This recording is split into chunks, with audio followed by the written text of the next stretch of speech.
Chapter 1497. It's so late. Where's Reina going? Yabamiya asked curiously as she stood on the roof and looked down at Reina, who was wearing a down jacket. Maybe she has something to do. Elizabeth also lowered her head to take a look, and her gaze paused briefly on the exquisite wooden box in Reina's hands. It's not safe to go out so late at night. Should we go with her? Yabamiya asked worriedly. They had changed their clothes and were preparing to head out of the city to practice their flying skills. Maybe she has something she needs to do, Elizabeth said as she looked at Reina, who had already disappeared around the corner of the stairs.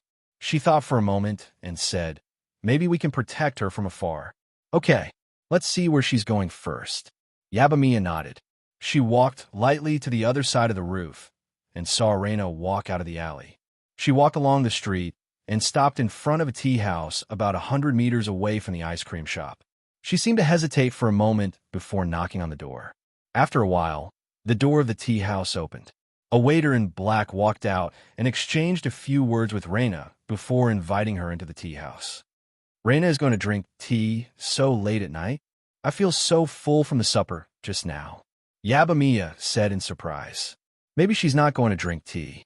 Maybe she's going to meet someone. Elizabeth shook her head. She narrowed her eyes as she looked at the tea house. She could sense some powerful auras from there. It looked like an ordinary tea house, but there were two 7th-tier auras. It was obvious that this tea house wasn't simple. Reina is going to meet someone of her own accord.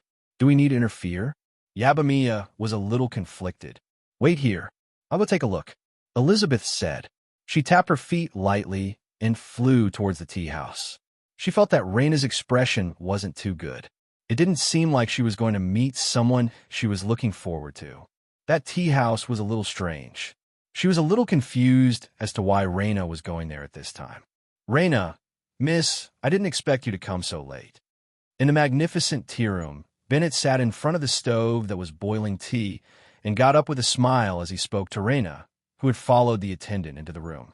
The charcoal stove made the tea house very warm, and the pleasant smell of tea slowly drifted out from the teapot. My apologies for bothering you so late at night. Reina bowed slightly, then went forward to place the exquisite wooden box on the coffee table. She took 2 steps back, looked at Bennett, and went straight to the point. I can't accept such a precious gift. I'll express my decision to you once again. I won't leave Amy's to be the manager of your hot pot restaurant, nor will I use the hot pot skills that Mr. Meg created and taught me to serve other restaurants. After saying that, Reina felt much more relaxed. The distracting thoughts that had been circling in her mind were also cleared. She nodded slightly at Bennett, and then turned around to leave. Miss Reina, you might lose something important if you don't accept this gift, Miss Reina. Bennett stopped smiling, sat back in his seat, and crossed his legs. He looked at Reina's back as he spoke coldly. Reina stopped in her tracks and tried her best to sound calm as she said, This is Chaos City. It's a city of law. Even if it's a city of law, there's still darkness, isn't there? You should know this very well. Bennett's lips curled into a mocking smile. Reina clenched her fist subconsciously. She had been living in the slums for the past 10-odd years, and knew very well that no matter how bright a place was, there would always be places where light couldn't shine. Accept this greeting gift, and you'll get everything. But if you walk out of this door empty-handed, you might lose the most precious thing. Bennett picked up the teacup and stroked the edge of the cup gently with his fingertips before suddenly letting go. Smack! With a crisp sound, the teacup shattered, and tea splashed everywhere. What a nice teacup. Although it's a little old, it could have been used for a long time, Bennett said regretfully, but there was still a smile on his face. Reina's body was trembling slightly. There was no way she wouldn't understand such a blatant threat. She was just an ordinary girl from the slums. She had been relying on her mother since she was young, and was just trying her best to survive. In the past, her biggest wish was to cure her mother's illness. Now that her mother's illness had been cured by Mr. Meg, she just wanted to live a good life with her mother and let her lead a comfortable life. Her gaze landed on that box, but her mother's stern expression quickly surfaced in her mind. She clenched her teeth and said, I refuse. After saying that, she quickly walked to the entrance of the tea room. Bennett picked up the teapot and slowly filled another teacup with water as he coldly said, "I will give you 3 days to consider. If you change your mind, you can come back and look for me anytime. All the conditions will be the same as before." Reina quickened her footsteps and almost ran out of the tea room. After running for dozens of meters, Reina bent over and panted heavily. She turned back to look at that tea room. Under the splendid decorations, it was like a terrifying beast was staring at her with bloodshot eyes. What should I do? What should I do? Reina's tears kept flowing down her face as she stood by the street helplessly. She couldn't force herself to accept everything that person said against her will, but she also didn't have the ability to protect her mother. Bennett's threat and the sound of the teacup shattering kept echoing in her mind. It was like a curse that was strangling her throat, making her feel so helpless that she wanted to cry. "What's wrong with Reina?" Yabamiya, who was standing on the roof, saw Reina, who was squatting on the street, trembling and crying. She hurriedly jumped down from the roof and walked forward quickly. She looked at Reina with concern and said, "Reina, what's wrong? Are you all right?" Reina looked up when she heard her voice. She saw Yabamiya's concerned face and finally couldn't hold it in anymore. She threw herself into Yabamiya's arms and cried. In the tea room, 2 men walked out from behind screen.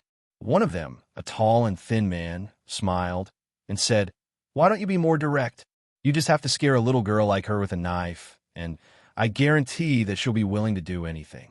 She'll even be obedient. I want her to help me open a restaurant to earn money. If I push her too far, it might have the opposite effect. It's enough to let her understand some things." Bennett shook his head with a smile. "As long as she's willing to hand over all the recipes, we can open up hot pot restaurants all over the Northern continent. This is a very profitable business." The 2 men's eyes lit up when they heard that. "Will Amy's come out and mess things up? I heard that they've been in the limelight recently," the other short and fat man said. "He's just a chef with no roots in Chaos City. Although he managed to hook up with those 2 magic casters because of his daughter, as long as we keep our hands clean, even the Grey Temple can't do anything to us." Bennett smiled with disdain. Wonderful book house. Chapter 1498. What a disgusting and dirty deal. Why are these disgusting maggots still living in this world? Elizabeth raised her hand slowly, and the surrounding temperature began to drop. Right at this moment, she suddenly turned to look in the northwest direction. Her eyes narrowed slightly, and she hesitated for a moment before putting her hand down slowly. She snorted softly and disappeared from the tea house. There were 2 7th-tier powerhouses in the tea house. If she wanted to kill all 3 of them at the same time, she would have to give it her all. Meanwhile, she sensed an 8th-tier aura moving in the distance.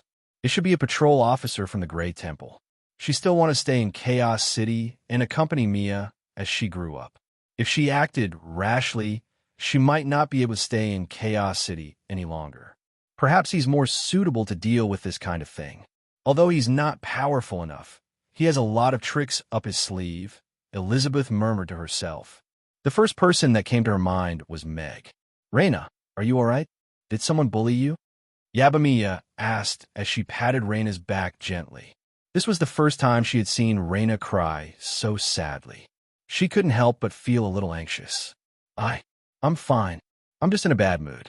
I feel much better after crying." Reina gradually calmed down and withdrew from Yabamiya's arms.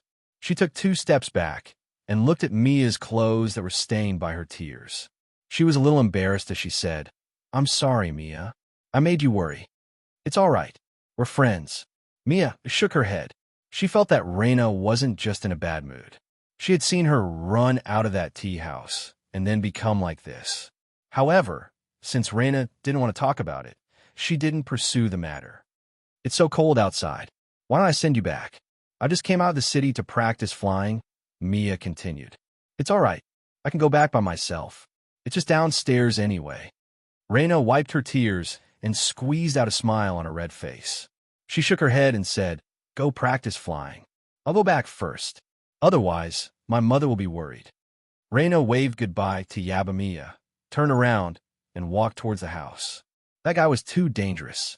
She didn't want to put Mia and the others in danger because of her. Elizabeth appeared beside Yabamia and said softly, "Let's go out of the city." But Reyna, I'll tell you on the way. A huge snowflake appeared under Elizabeth's feet, and with a flash of blue light, the two of them disappeared. In other words, someone threatened Reyna to leave Amy's and open a hot pot restaurant for him. Reyna didn't agree, so he used Reyna's mother as a threat? Yabamia looked at Elizabeth in surprise. Yes. Elizabeth nodded. Yabamia thought seriously for a while before asking. Then how should we help her? I wanted to kill them all. Kill them. No. Phew. Yabamia heaved a sigh of relief before reminding. Killing is a very serious crime in Chaos City. They didn't think so. Elizabeth shook her head. Seeing Yabamia's worried face, she added, "But I don't intend to kill them. Maybe we can let Boss handle this. He always has a good idea." Yabamia's eyes lit up. "All right." Elizabeth nodded calmly. "Reyna, what's wrong with you? Did that guy bully you?"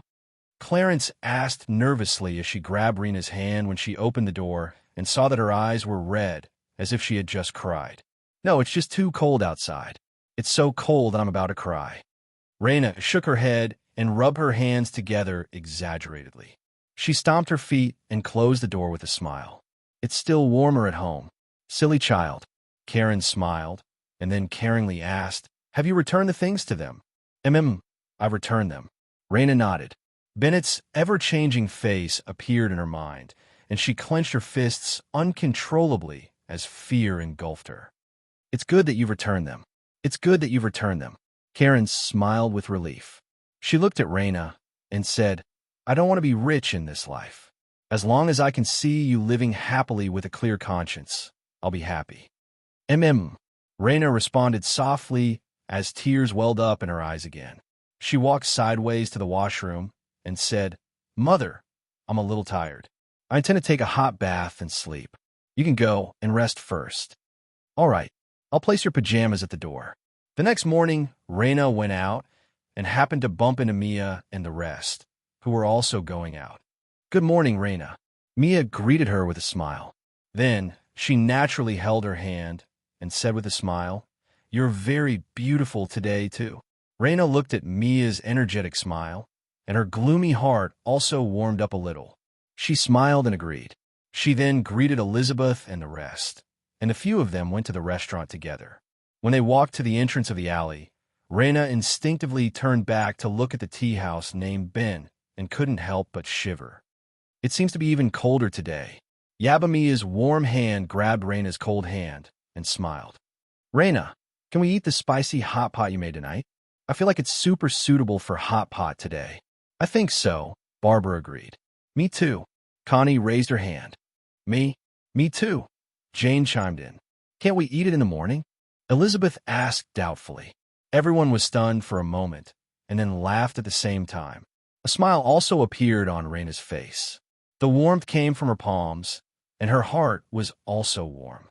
In the morning, Mag had a hot pot meal for no reason, because he couldn't explain why hot pot was not suitable in the morning. After thinking about it carefully, other than the fact that it was a little time-consuming, hot pot seemed to be quite suitable in the morning in winter. The hot and spicy instantly drove away the chill and sleepiness. After the morning service, Elizabeth didn't rush to leave.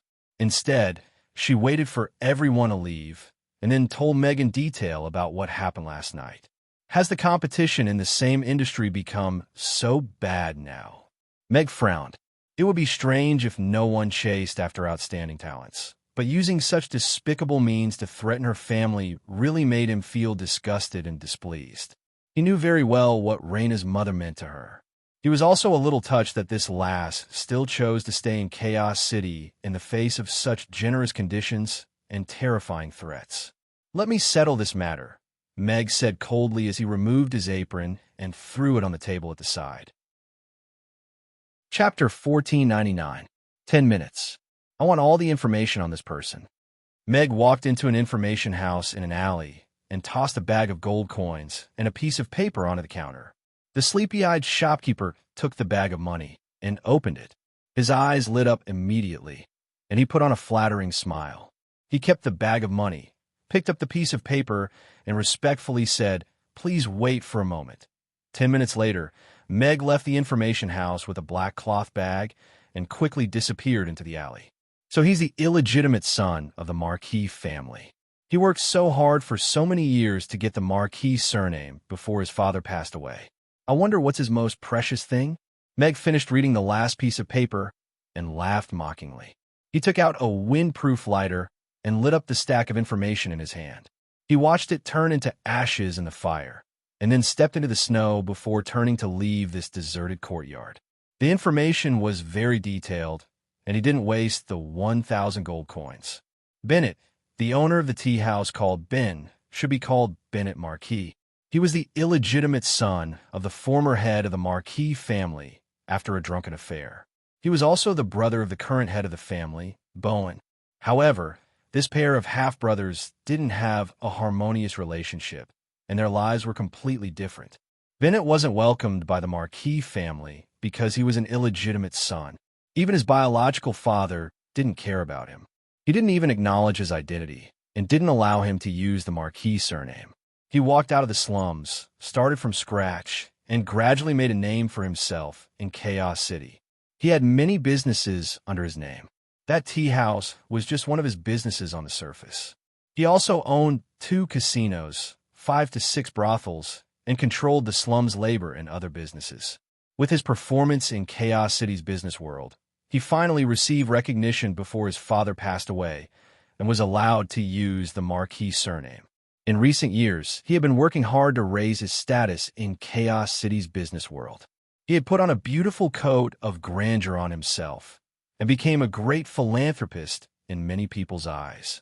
He had even tried to overthrow his elder brother and become the head of the Marquis family. This was a cliched family drama. Although the information did not list his family history in detail, Meg could already smell the blood and brutality in it. This kind of guy, a simple investigation will lead to a bunch of questions. Since he also has something precious, I'll let him experience the feeling of losing it. Meg put away his disguise, walked to the entrance of the alley, and rode away on his bicycle. Killing people was the simplest thing to do, but it was too boring. The same thing might happen again in the future. He needed to kill a chicken as a warning to those monkeys. Meg rode to the Grey Temple and met Burton, the head of the intelligence department, who was in charge of communicating with him at the side door. Head Burton, according to the rules, I should have partial access to the Grey Temple's investigation authority, right? Meg asked Burton with a smile. The half-white-haired orc Burton nodded and said, yes. According to the rules, Mr. Meg can access all the Grey Temple's information below the top secret level and mobilize the Grey Temple's limited resources, including assisting in the investigation. Burton looked at Meg with a scrutinizing gaze. The Grey Temple had never given someone who was not an official member of the Grey Temple such a high level of access. However, this was an order from Lord Roland, and he had specially asked him to cooperate with Meg as much as possible. It was clear that he had his merits. My safety and that of the restaurant's employees and mine are under threat. I need the Grey Temple to help me investigate this person. Meg passed a piece of paper to Burton. Threat to your life? Burton's expression became serious. This was a very serious matter. Roland had previously ordered that ensuring Mr. Meg's safety was a 5th-level response. I will arrange for someone to investigate this immediately and send someone to protect Mr. Meg and the restaurant's employees, Burton said seriously as he kept the paper. You don't have to send anyone to the restaurant, but I will have to trouble you to protect the staff dormitory. Meg nodded slightly and bade farewell to Burton before leaving on his bicycle. Bennett Marquis. Burton opened the paper and looked at the name on it. He frowned and pondered for a while. It was a familiar name. Then, he put the paper away and returned to the Grey Temple. Activate the 5th-level response mechanism, set up a special investigation team, and stop all the work at hand. As the leader of the investigation team, find out everything about this person in 3 days. Burton gathered 7 core members of the intelligence department and looked at them with a serious expression. The other departments of the Grey Temple will fully cooperate with our investigation. Meg was not worried about the restaurant's safety at all. If Bennett dared to do anything to the restaurant, Amy could crush them a few times. The only thing he had to pay attention to was Raina's mother. She was just an ordinary person, and any seemingly ordinary accident could have serious consequences on her. However, with the people from the Grey Temple keeping an eye on her, this problem did not exist. The most important thing about finding the Grey Temple was that they were professionals and had the authority to enforce the law. If they found out anything, they could just do it directly. In the past, Bennett might have been able to use all sorts of methods and reasons to avoid being investigated, so he would use a reason that the Grey Temple could not reject to get them to investigate. He was sure that Roland would give a good investigation order if it concerned his safety. Meg parked his bicycle in front of the tea house called Ben. The dazzling tea house looked very grand. There were two good-looking waiters in black standing at the door, and they were looking at Meg with a smile. This was the most high-end tea house in Chaos City. It had a clean background and was doing a proper and elegant business. It was also one of Bennett's important identities to the outside world. Since you're here, it won't be too late to leave after having some tea. Meg parked his bicycle at the entrance and walked to the tea house's entrance. One of the waiters opened the door with a warm smile and said, "Hello, do you have a reservation? Tell your boss that Meg is here for tea. He will make the arrangements." Meg replied with a smile as he walked into the dazzling tea house's main hall. "All right, please wait in the lounge for a while. I will go and report this." That waiter's eyes lit up. It seemed like this person was a friend of the boss. He quickly left. "What?"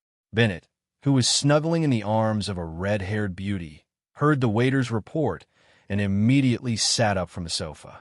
He raised his voice and said, "You mean that Meg from Amy's?" He didn't say his identity. That waiter said fearfully. It seemed like that person was not a friend of the boss. Bennett suddenly laughed. As he got up, he said, "Hi, he's got some guts. He actually dared to come here first. Then, let me go and meet this Mr. Mac." No pop-up window. Chapter 1500. Yo, what a rare guest. The famously busy Mr. Mac actually came to my tea house for tea, Bennett said with a smile as he walked out and looked at Meg, who was standing in front of a wooden carving. Meg turned around and looked at the balding middle-aged man. He looked exactly the same as the portrait and smiled as well. "Yes, if not for Boss Bennett, I wouldn't have the time to come and have tea with you." Bennett's expression froze, and a light flashed across his eyes. However, he quickly recovered and smilingly said, "In that case, Mr. Mac, please come to the VIP room. Let's sit down and have some tea."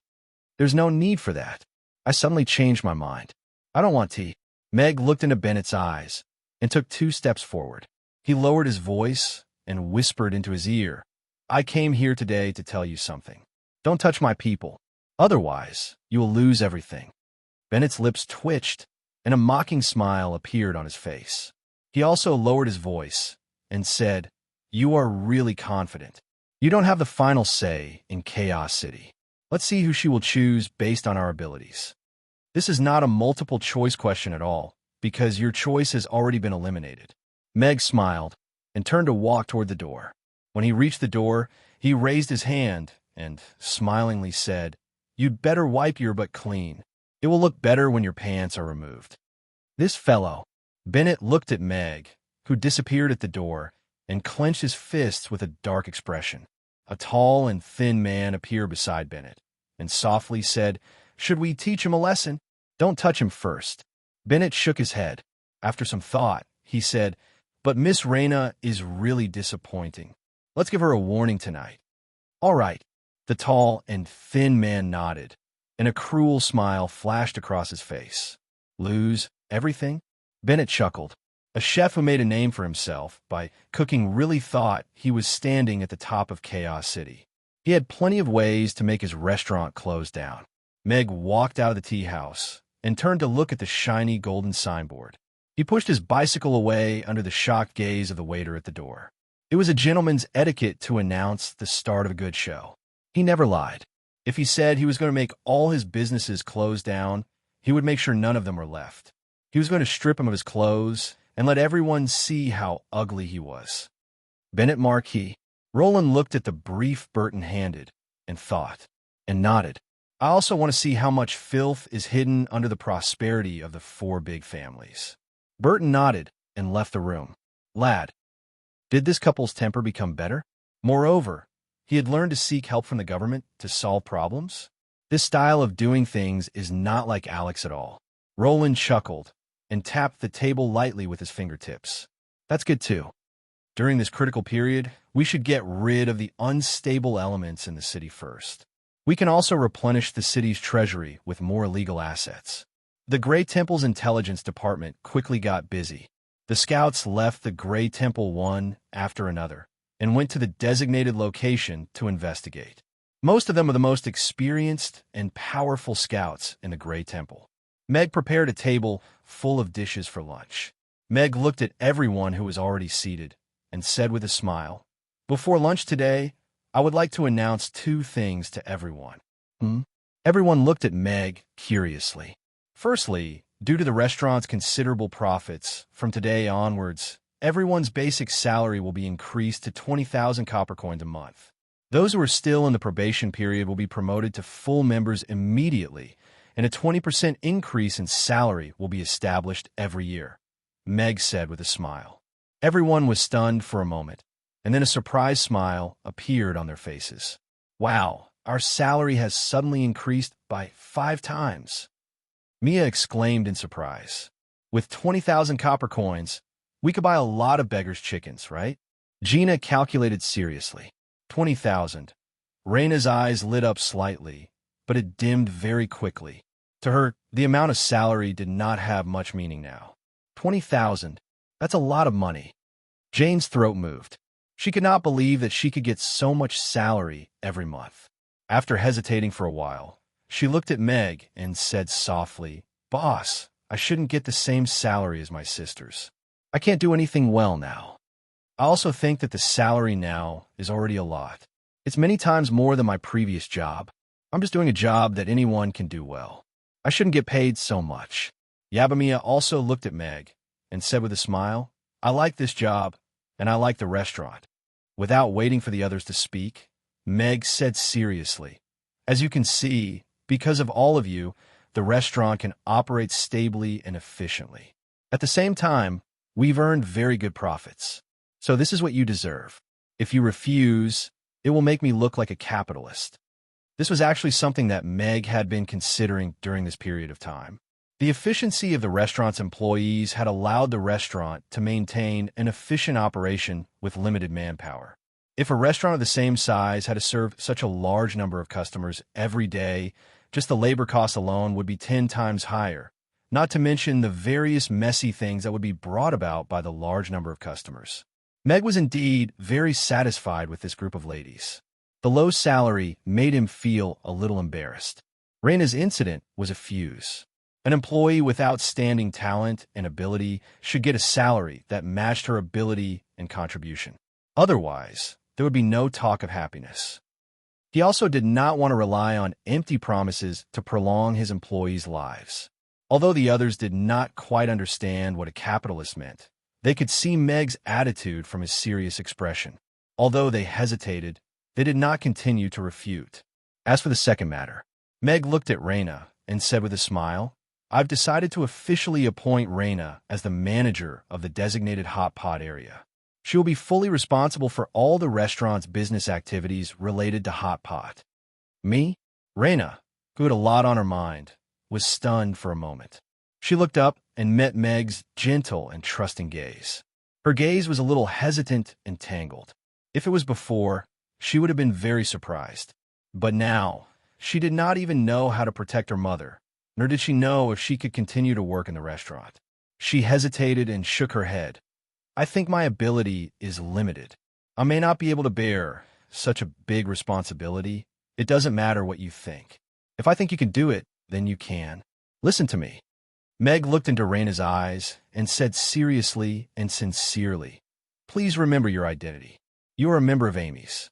You will always have a strong restaurant behind you, a restaurant that is stronger than anyone can imagine. Come, take a look at our membership list." Meg took out a small notebook and handed it to Raina. "These are our barber, restaurant's paid members." Chapter 1501. Meg's membership system was implemented very smoothly. There was already a group of unimaginably powerful big shots in the little notebook. At least in Chaos City, any one of them was a big shot. Of course, these were all superficial. The most powerful person in Amy's was the lady boss, a woman who dared to go head-to-head with the Wind Forest and even had a 50% chance of winning. There was also a beautiful, Tui, elegant, and powerful boss. Raina looked at those names in the little notebook, and her eyes gradually lit up. As a native of Chaos City, she knew very well what those names represented. What she didn't expect was that these people who stood at the top of Chaos City were actually the restaurant's members. That was simply too shocking. If anyone bullies you, just tell me. The restaurant, and we will always stand behind you, Meg said with a smile. If anyone dares to bully you, we will all stand behind you, Yabamiya said with a nod. If they're bad guys, I will help Big Sister Raina to chase them all away. I am super awesome, Amy said seriously as she clenched her little fists. Someone bullied you? Irina asked Raina with a perplexed look. This strange atmosphere made her a little confused. She thought for a while and added, Who is it? I will help you beat him to death. Everyone. Raina looked at everyone who was looking at her with concern. Tears were already welling up in her eyes, and she didn't know how to break the news all of a sudden. Meg glanced at Raina and could understand her dilemma and fear. He smiled and said, All right, the two matters have been announced. Let's eat. Everyone didn't ask any more questions and began to enjoy the food. Elizabeth glanced at Meg. Although she didn't know what he had done, she had a feeling that he had already arranged everything. He was calm and was considerate of Raina's feelings. By the way, boss, many customers were asking about the beef and chili lung slice this morning. When will this dish be officially released? Yabamiya suddenly asked when he was eating halfway. This? Meg thought for a moment and said, Let's postpone it for a few days after we return from the Twilight Forest. The customers are probably going to wail again. Yabamiya shrugged her shoulders. Due to yesterday's duel, the husband and wife lung slice had attracted a lot of attention. Many customers had already asked her about it. Good vegetables need more grinding. Just reply to them like this, Meg said with a smile. It was not that he was trying to hide it. He was planning to keep a secret dish when he went to the Twilight Forest, and the spicy beef and beef lung slice was his only choice. As expected, during the lunch hour, most of the customers still asked about the sliced beef and chili lung slices. After hearing Yabamiya's reply, he could only sigh and accept his fate. What could he do? The little boss was glaring at him from his side. He couldn't possibly be so angry that he would smash the shop, right? Master, I'm here for class. Harris rang the bell at the entrance of the restaurant half an hour after the lunch hour ended. He smiled at Meg, who opened the door. Chapman was standing behind him. Please come in. Meg opened the door and let Harris in. He looked at Chapman, who was guarding the door, and couldn't help but smile. Aren't you coming in? Grandmaster is teaching master culinary skills. I shouldn't be present. I can just guard here, Chapman said respectfully. Come in.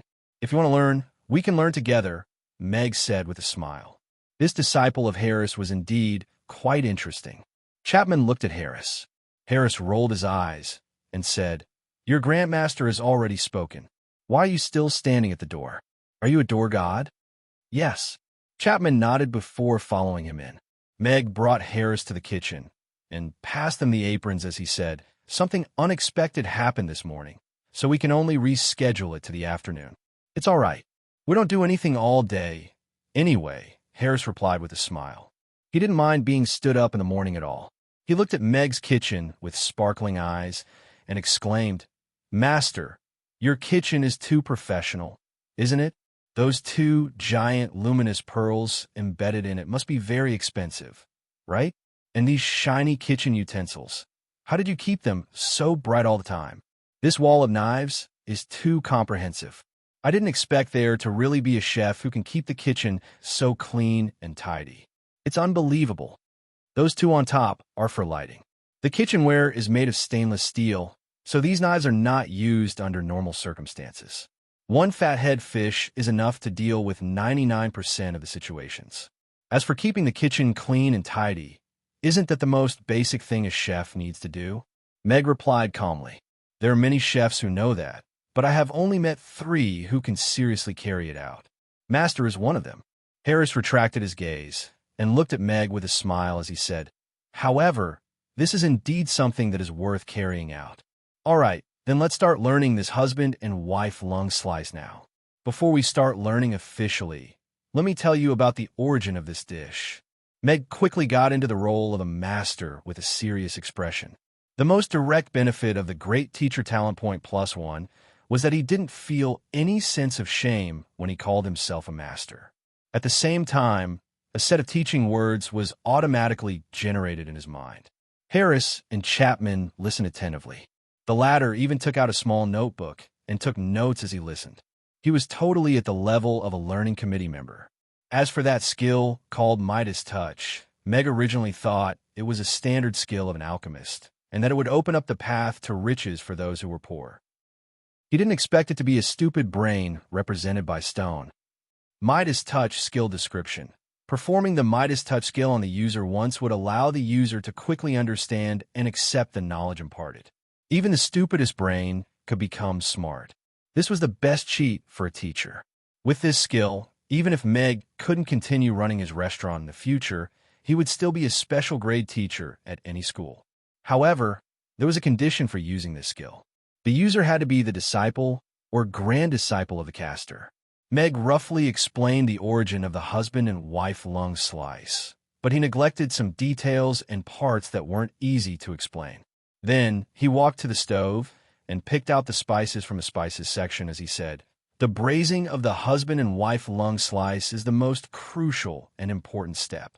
The success or failure of the braising determines the basic taste and texture of the husband and wife lung slice. It basically establishes the foundation of this dish. Therefore, for today's lesson, we will start from understanding the various spices that are needed for the braising. Chapter 1502. Harris listened to Meg explain all kinds of spices that he had never heard of before. He wasn't asking questions, but was really like a serious student. Of course, what surprised him the most was that he had almost traveled all over the northern continent and seen all kinds of spices used by different races. However, there were still many spices that he had never heard of before that Meg was talking about. For example, the spice called star anise. According to Meg, it was produced in the mountains near Castle. However, he had never seen a chef using this spice in the 20 years that he had stayed in Castle. There was also the cinnamon. It was a kind of tree bark that had a unique fragrance. This method of obtaining spices made him very surprised. Master, I'm afraid there isn't a single market on the northern continent that can find all of these spices that you need, Harris complained after hearing Meg's explanation. That's indeed the case. I also obtained some of the spices through special channels. They haven't been widely accepted and promoted. Meg nodded in agreement. Some of the spices didn't exist in this world and were cultivated by the system. In this case, we won't be able to replicate this dish if we leave Chaos City. Harris scratched his head with a frown. He was a little frustrated. I will give you a set of spices when you leave. If you finish it, you can come back to get more, Meg said to Harris earnestly. As the saying goes, don't travel too far when your master is around. Chapman hesitated for a while and softly asked, Great master, don't we not travel too far when our parents are around? Harris couldn't help but give him a sideways glance.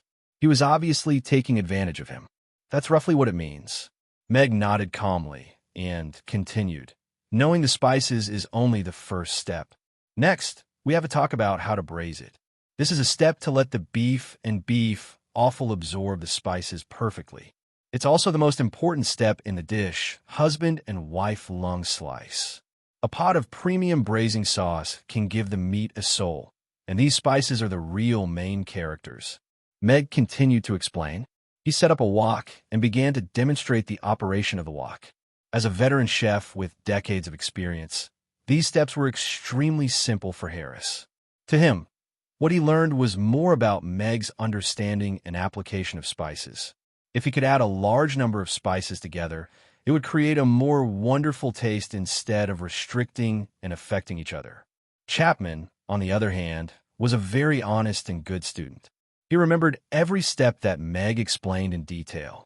At the same time, he wrote down the key points in his notebook, just like a student who leaned forward to listen to the teacher. After the plate presentation is done, pour the freshly boiled chili oil over it slowly, sprinkle a handful of cooked sesame seeds, and add some tender green coriander as decoration. Then, the delicious husband and wife lung slice will be done. Meg took a step back and displayed the husband and wife lung slice that he had just made. It's a combination of color and aroma. It's so complicated that it's astonishing. Every step has a genius idea. Master, you're really a genius, Harris complimented. The steps of boiling the chili oil previously also amazed him. He didn't expect that oil could be processed like this and become something like a condiment. This completely overturned some of his fixed thinking. It's just a routine operation. Meg waved his hand nonchalantly and passed 2 pairs of chopsticks to Harris and Chapman. He said, "Here, try it. You didn't get to eat this dish yesterday, either. Let me try this beef first." Harris took the chopsticks and picked up a thin piece of beef that was covered in the translucent chili oil. The aroma of the braised meat and chili oil wafted over slowly. Before it entered his mouth, he already couldn't help but salivate. When the beef entered his mouth, there was a hint of chewiness amidst its softness. It wasn't the kind that would melt in his mouth.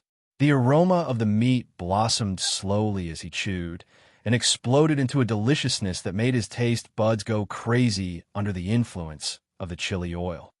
This taste. Harris's eyes lit up immediately. This taste was simply too impactful. The various spices weren't stacked on top of each other for no reason.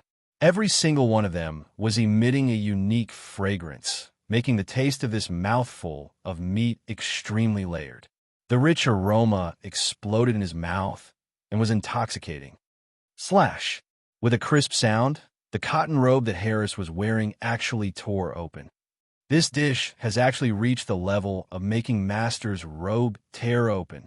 Chapman looked at Harris's torn robe in shock. He had followed his master for many years and had only seen such a situation 2 or 3 times. Does this dish really have such magical powers? Chapman picked up his chopsticks expectantly, picked up a piece of beef scalp, and put it into his mouth. The soft and sticky beef scalp didn't have the toughness of the leather at all and was easily torn open by his teeth. The beef scalp, which was the most difficult to taste, still had a rich, spicy aroma after being braised for a long time. The plump collagen gave it a sticky texture, but the fragrance of the braised meat neutralized the stickiness perfectly and brought about a very wonderful texture. Meanwhile, the chili oil on the outside gave the beef scalp a fragrant and spicy taste. So this is the taste. Chapman's eyes lit up. The taste of this beef scalp was completely beyond his imagination. The rich and wonderful taste made him understand the complicated process from before and that every spice had its own unique effect. "I feel that yesterday's competition was a little unfair," Harris said seriously to Meg. Meg looked at him. Is he trying to deny it? This should be a 5 o'clock round. My 18-year-old maiden dress is obviously a crazy crush in terms of taste, all right? There's no comparison at all. 3. 1 is simply a blasphemy to the husband and wife lung slice. Harris said agitatedly. Meg didn't know how to continue all of a sudden. He smiled and said, "All right, I'll stop explaining this dish here. The restaurant has all the ingredients and kitchenware you need. You can practice on your own, and you can ask me if there's anything you don't understand." Harris nodded. Then, his gaze landed on Chapman, and he smilingly said, "Take it slow. Why don't we make a serving of husband and wife lung slice at the same time and see whose is better? I'm slow-witted. I don't dare to compare myself with Master." Chapman shook his head. "It's all right. I know you're slow-witted and slow to learn things. Otherwise, why would I pick you?" Harris chuckled and said, "This won't affect my performance." Chapman was still a little hesitant. "Don't worry. Let Great Master give you some pointers." Meg looked at Chapman with a smile and then stuck out his middle finger at him. Book House Reading Website. Chapter 1503. I have a golden finger. I don't know where to tap. Meg pretended to be profound as he chanted a rather embarrassing incantation. Then, He tapped on Chapman's glabella lightly. His finger only touched the glabella for less than a second. Meg took a step back. Meanwhile, Chapman closed his eyes. Chapman felt a mysterious force surging into his mind. Every step that Meg did and every sentence that he said started to appear in his mind. Some things that he didn't understand before were solved instantly and became easy to understand. After a while, he opened his eyes slowly as if he had understood everything. "Have you memorized it?" Meg asked with a smile. I've memorized it all." Chapman nodded. He looked at Meg with surprise and admiration. He really couldn't understand how Meg could understand this dish so thoroughly just by tapping on his glabella lightly. It was as if he had cooked it many times. "You really memorized it all?" Harris looked at Chapman doubtfully. This eldest disciple of his was good at everything, but he was a slow learner. Not only did he have a slow start, but he also ran slowly. The only praiseworthy thing about him was his stability. "Yes, master." Chapman nodded again. Harris knew that Chapman was never good at lying. He couldn't help but look at Meg's finger suspiciously. Could this really be some kind of golden finger?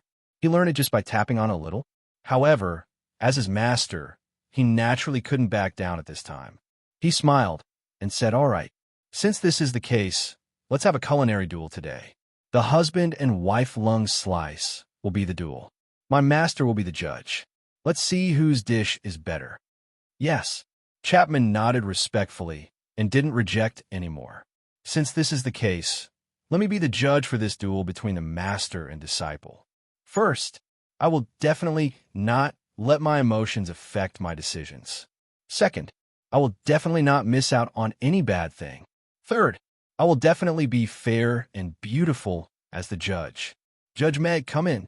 I will be the judge for this duel." Meg raised his hand, but the merry-go-round didn't start. He had no choice but to withdraw his hand awkwardly and take 2 steps back to give Harris and his disciple the stage. "Duel start. Master is indeed professional." Harris and Chapman were a little surprised. After hearing that the duel had started, they started to enter cooking mode. The first step was to prepare the ingredients.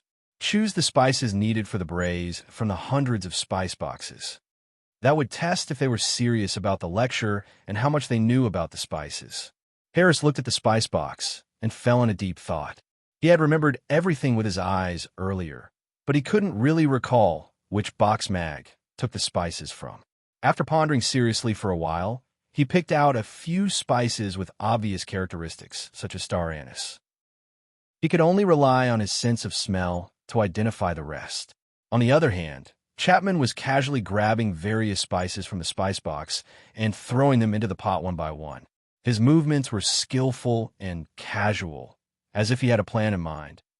Harris turned around to see that Chapman had already finished selecting the ingredients and was preparing the beef and beef offal. After hesitating for a while, Harris stuck his head out to take a peek. "Warning for peeking," Meg's stern voice sounded. "Hee. I just want to see if this chap is fooling around." Harris retracted his head and laughed awkwardly. Meg was expressionless, but his eyes were fixed on Chapman. He also wanted to know how effective this golden finger was and if it could really point anywhere. Harris used his sense of smell to pick the spices.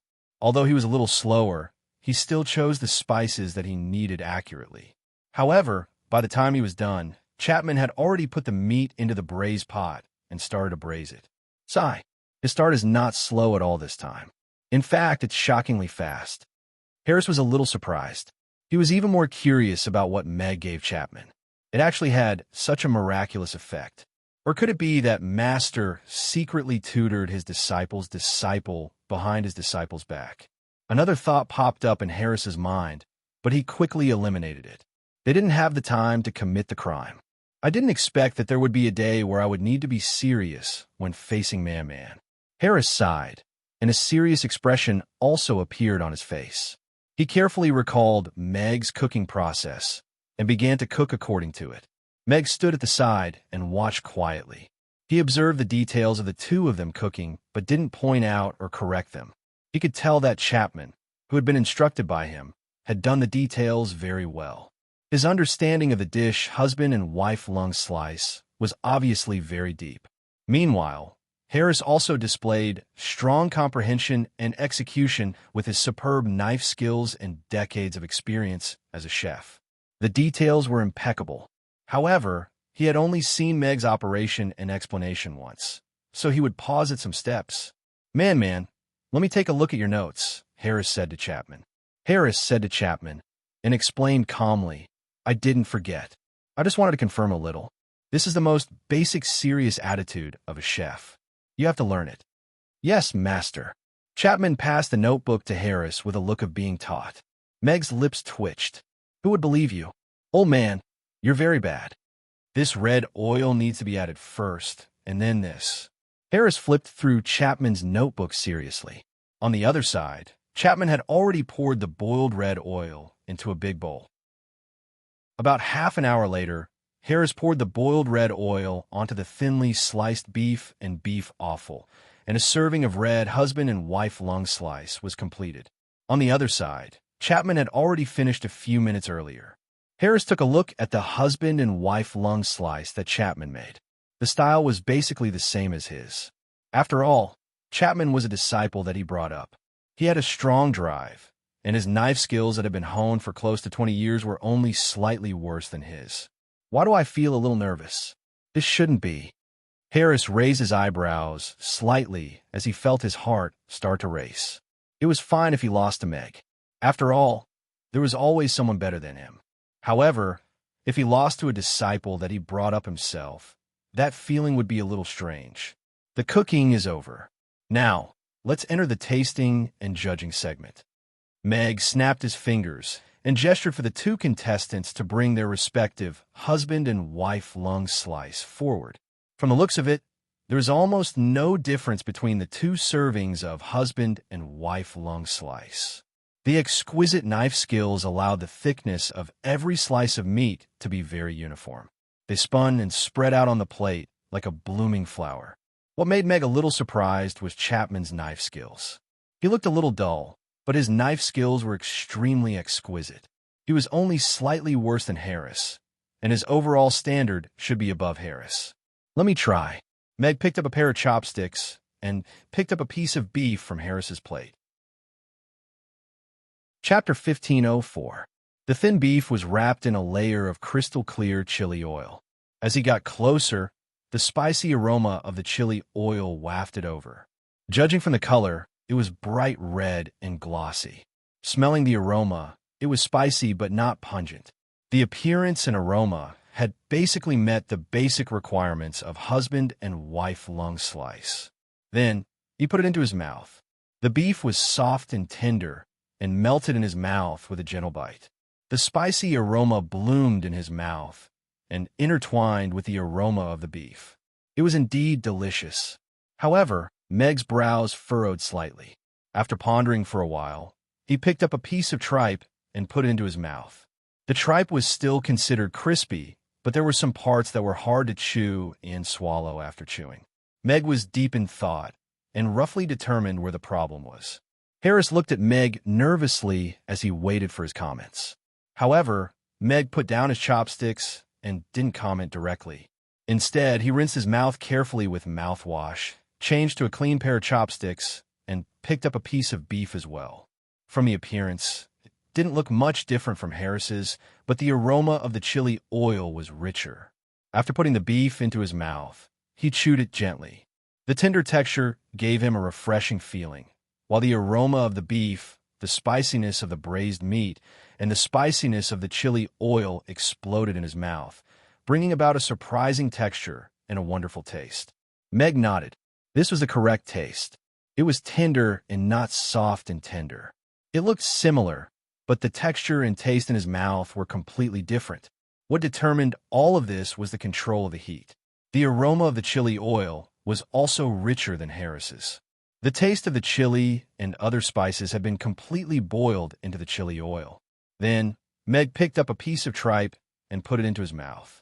The crispy texture brought him a wonderful enjoyment in his mouth. It was crispy and tender, and there was no situation where it couldn't be chewed. It was obvious who was better. Harris's husband and wife lung slice is already at its peak. The steps and process of cooking are also not wrong. It's just that he wasn't familiar with the spices and ingredients, and was unfamiliar with the cooking method. This led to the inconsistency of the cooking process and affected the final product of the husband and wife lung slice. The beef was too soft and tender, and it melted in the mouth immediately. One couldn't enjoy the rich aroma of chewing the beef. The tripe was a little overripe. It was crispy but not tender. At the same time, there was a part of it that couldn't be chewed, which greatly affected the taste and texture of the tripe. Meg smiled at Harris and said to him, "This is your first time cooking husband and wife lung slice. You're really outstanding to be able to do this. Master, you flatter me." Harris smiled humbly, and his expression gradually became smug. He had expected that there would be some problems with the control of the fire. After all, it was his first time, and he didn't know much about the cooking method and ingredients.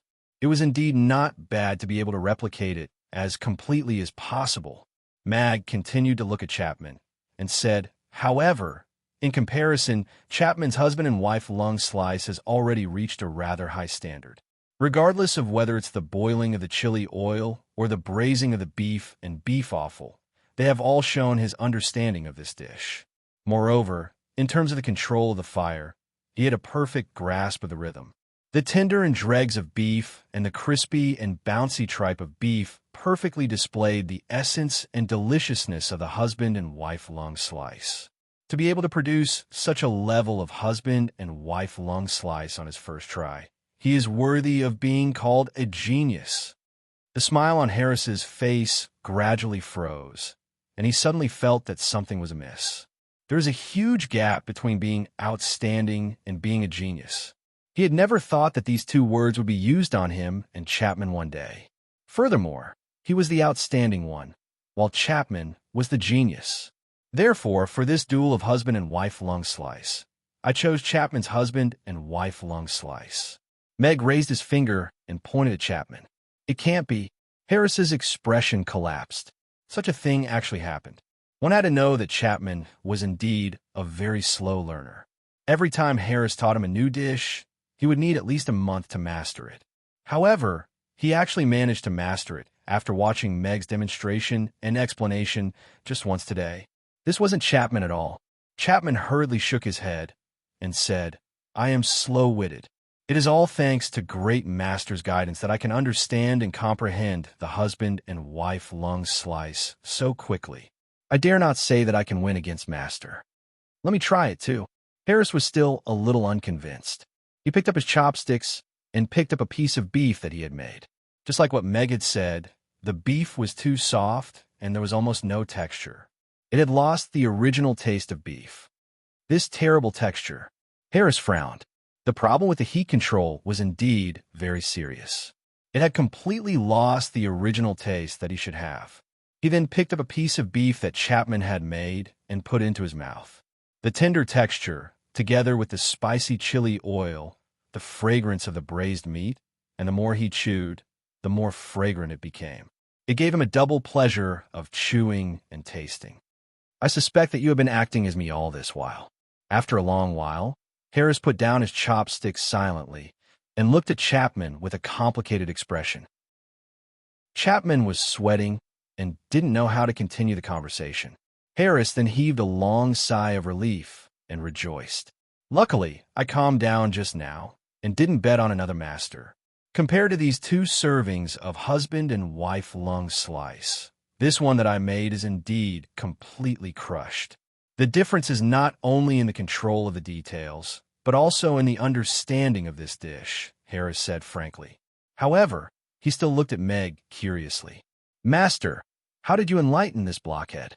This is something that I haven't been able to do after over 20 years of hard work." "Look." Meg slowly raised his middle finger. "This is the legendary golden finger. I know where to point." Harris looked at Meg's raised middle finger. Although he felt that something was amiss, he still couldn't help but beg out of curiosity. "Then, can you point at me too?" "All right, let me give you some pointers." Meg nodded and raised his middle finger at Harris's glabella with a serious expression. "Ah, shut up. Don't make such strange sounds." Meg retracted his finger and took 2 steps back. Meanwhile, Harris still had his eyes closed. His eyebrows were slightly raised, and his expression was rather interesting. The messy information about the husband and wife lung slice in his mind seemed to have been directed by this finger, and was quickly organized into information that he could accept easily. Some of the questions that he didn't understand previously were also solved. This is too magical. After about 3 minutes, Harris opened his eyes and looked at Meg in amazement. You really know how to point at everything. You know everything. Master, you are really a genius at being a teacher. Meg shook his head and humbly said, It's just a small trick. I'm actually not good at being a teacher at all. Love.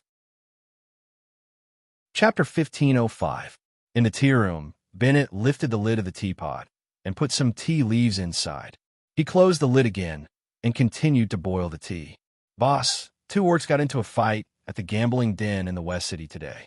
One of them died, and the other one is being held captive by our brothers. What should we do? A burly man with a stocky build walked in quickly and spoke to Bennett in a low voice. A life for a life. Same old rules. Dig a hole in the backyard and bury him, Bennett said calmly as he added 2 pieces of charcoal to the stove. Yes, that burly man replied, and turned to walk towards the door. Wait a minute. Bennett suddenly spoke up. He looked at the burly man who had turned around in confusion and said, Do things cleanly these days. All right, the burly man replied and walked away quickly. Am I becoming more and more timid? Bennett laughed self-deprecatingly. He recalled what Meg said in the morning. If this happened 10 years ago, he could make sure Meg wouldn't be able to walk out of this door. However, Meg's identity was a little special. Not only was his daughter the disciple of 2 great magic casters, but he was also very famous in Chaos City now. If anything happened to him, he would be in trouble. Of course, this didn't mean that he had to tolerate it. He had just sent out a few letters, and there would be people coming from different places in a few days. It would be easier for them to handle some things. He was just a chef, and he dared to talk big in front of him. If he didn't teach him a lesson, his reputation in Chaos City wouldn't be so useful in the future. Bennett tilted his head to look at the dark night sky outside the window and curled his lips slightly. His men should be teaching that old lady a lesson now. He was very displeased with Rena's insubordination, so she had to pay the price for her actions. 3 black figures approached the dormitory under the cover of the night. The 3 of them looked at each other in the dark. One of them pointed upstairs, and the 3 of them went up the stairs to the dormitory. One of them reached out to knock on the door, while the other 2 grabbed the hemp rope and wooden stick in their hands. Bang, bang, bang. Before they could knock on the door, 3 muffled thuds were heard. 3 members of the Grey Temple dragged the 3 unconscious men away and soon disappeared into the night. Wildcats fighting. After a while, the door of the dormitory opened a crack. Karens looked around in confusion, muttered, and closed the door again. In the West City Casino, a figure was lying on the roof, watching a group of casino staff dig a big hole in the backyard and throw 2 orcs in. One of them was already dead, and the other was still struggling. However, its mouth was gagged, and its limbs were tied up, so it could only let out a few whimpers. What are you shouting for? If you owe money, you have to pay with your life. This is the rule of our casino. The brothers will help you spend the money you've won. The burly man who was with Bennett earlier said with a sinister smile, causing everyone to laugh along with him. Bury them. Make sure they're clean. The burly man weighed the pouch full of money in his hand and said with a smile, Tonight, I'll be treating. Good wine and beauties won't be left out. All righty, everyone answered excitedly, and their shoveling movements became much faster. After filling the hole with soil, they casually threw 2 stones on top of it before leaving together. The black figure lying on the roof waited for a while before landing lightly in the yard. It got a bamboo stick from somewhere and poked a hole in the ground with a wooden stick before inserting the hollow bamboo tube into the ground. Then, it quickly disappeared from the yard. Sir, come in and have some fun. We have a few new Miss Succubus in our yard recently. They know all kinds of tricks. I'm sure they'll serve you well. At the entrance of a brothel with red lanterns in the south of the city, an old woman and a few coquettishly dressed succubi were soliciting men passing by. A wretched-looking demon with sparse hair walked forward frivolously and said in a low voice, Do you have goods today? The old woman took a look at his bulging money pouch and immediately put on a charming smile. She held his hand and walked into the building while smiling and said, "Of course. We have everything you want." "You have the latest too?" the demon asked. "Of course. No one in Chaos City has as many as we do," the old woman said with a smile. She reached into her deep cleavage and took out a packet of white powder and handed it to the demon. "Look at the quality. Where can you get it after leaving this yard?" Number 1 has entered the enemy's territory. It's confirmed that there's an illegal magic potion trade. Requesting backup. A young man said softly with a conch in his hand behind a big tree a little further away. An invisible net had been set up quietly, but the fish in the net didn't know it yet. After the busy evening business hours, Raina didn't have supper with Meg and the rest. She hurried back to the dormitory, knocked on the door, and saw her mother standing there unscathed. She finally felt relieved. "Mother, are you hungry? Do you want me to make you something to eat?" Raina asked Karen's with a smile as she closed the door. "I'm not hungry. I'm going to sleep soon. What's there to eat?" Karen shook her head with a smile. She looked at Raina with heartache. "You must be exhausted after a busy day. Quickly take a bath and go to sleep." "I'm not tired at all. I'll go take a bath first." Raina shook her head with a smile and went into the bathroom with her pajamas. Soaking in the bathtub, Raina recalled what Meg said today and felt a warmth in her heart. Her fear of that bald man also disappeared quite a bit. This was not the slums, after all, so he shouldn't dare to do anything. The next morning, Bennett was woken up by a series of hurried knocks on the door. "B-Boss, our gambling dens and brothels were raided last night," a middle-aged manager said to Bennett with a horrified expression as he rushed in. "What?" Bennett jumped up from the bed immediately and glared at him. "What did you say?" "Your gambling den and brothel were raided by the Grey Temple last night, and all of them were arrested. We didn't even have time to send out the news. What should we do now?" the manager said in a sobbing voice with a worried expression. "How did this happen?" Bennett frowned. He got down from the bed and paced around the room barefooted. He suddenly stopped and looked at the manager. "Did you find out anything?" "No. Our informant at the Grey Temple didn't give us any reply, either. The people we sent to sound them out didn't return." The manager shook his head. Once the Grey Temple made a move, they were no match for them. Could it be him? Bennett immediately thought of Meg's warning, and all of this happened right after his warning. Wonderful Book House. Chapter 1506. Bennett's hands and feet were a little cold. Although he was in a warm room, his back was already drenched in cold sweat. He had risen from the bottom, and his status in Chaos City's underground world was supported by the gambling dens and brothels. However, all of them had been seized by the Grey Temple overnight, and all of his employees had been arrested. This was obviously not a surprise inspection that could be avoided. In the past, he had always relied on money to maintain relationships, and he could always make everything seem to be in order before the inspection. However, it was a little different this time. The gambling dens and brothels were all sealed up, and the news was only sent to him this morning. To be able to do all this meant that this was a big operation led by the Grey Temple against him. Bennett couldn't help but think of Meg, the restaurant owner who made a harmless threat at the tea house that day. All these years, he had indeed offended many people to be able to survive in both the underworld and the underworld. However, even his elder brother, who wanted him dead, couldn't do anything to him even though he was the head of the Marquis family. He didn't care about the other small fries at all.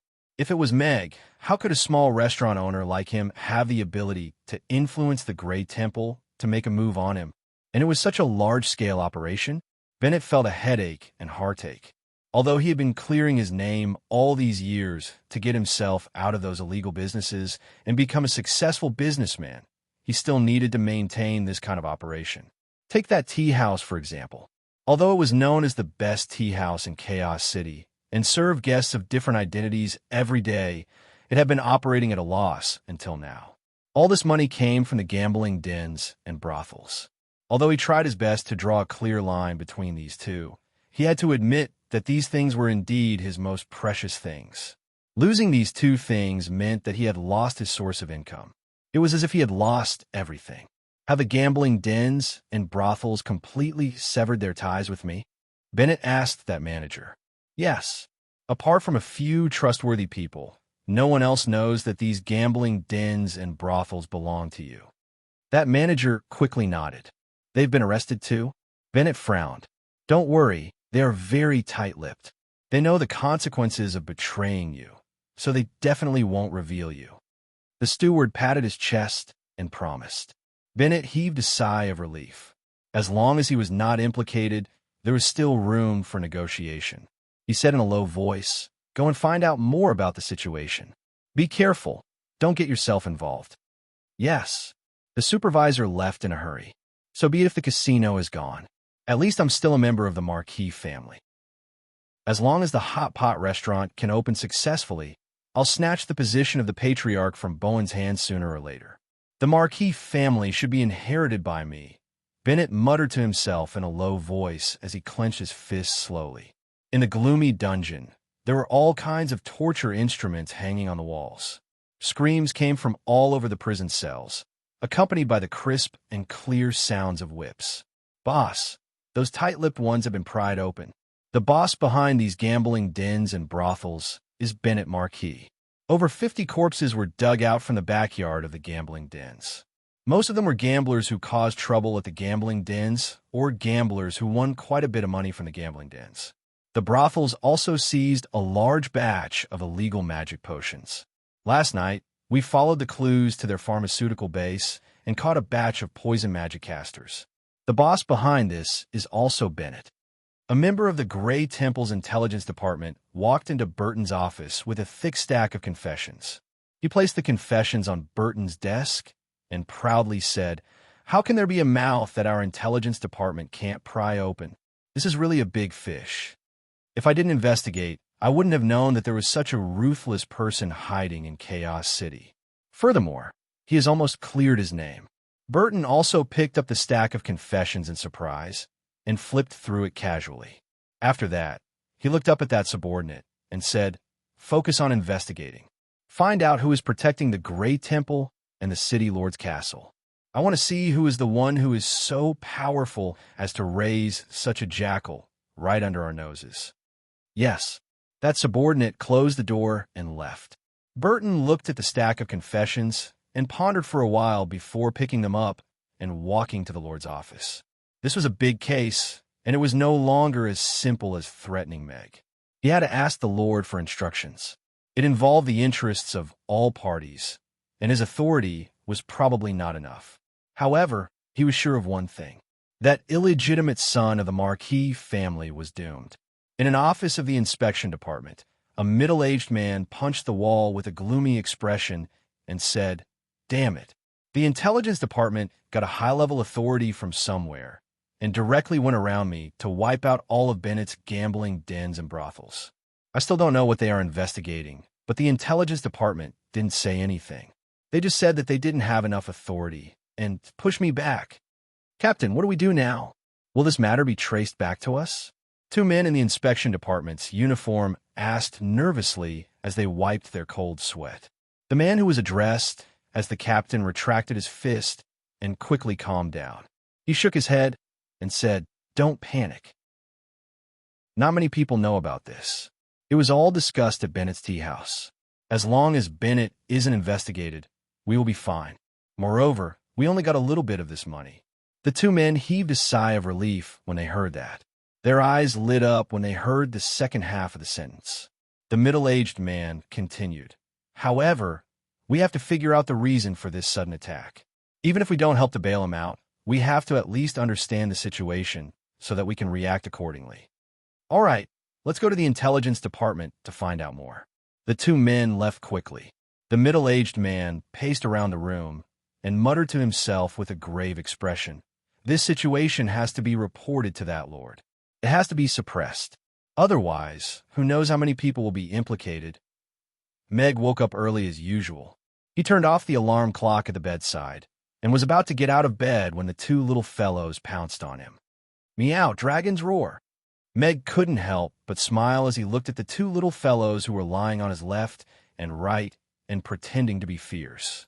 Growl. At this moment, the sound of a stomach growling could be heard clearly. It's the hungry dragon's roar, right? I can hear the sound of his stomach growling, Meg said to Amy with a smile. I had a stupid stomach. It's growling by itself. Amy's expression collapsed. She lifted a corner of the blanket and snuggled into Meg's arms. She closed her eyes comfortably. It's so warm and comfortable, meow. Ugly ducklings snuggled into the blanket as well and lay on Meg's stomach like a soft blanket. Tell me, what do you want to eat for breakfast? Father will make it for you, Meg said with a smile as he looked down at the little fellow's adorable face. Chapter 1507. Me?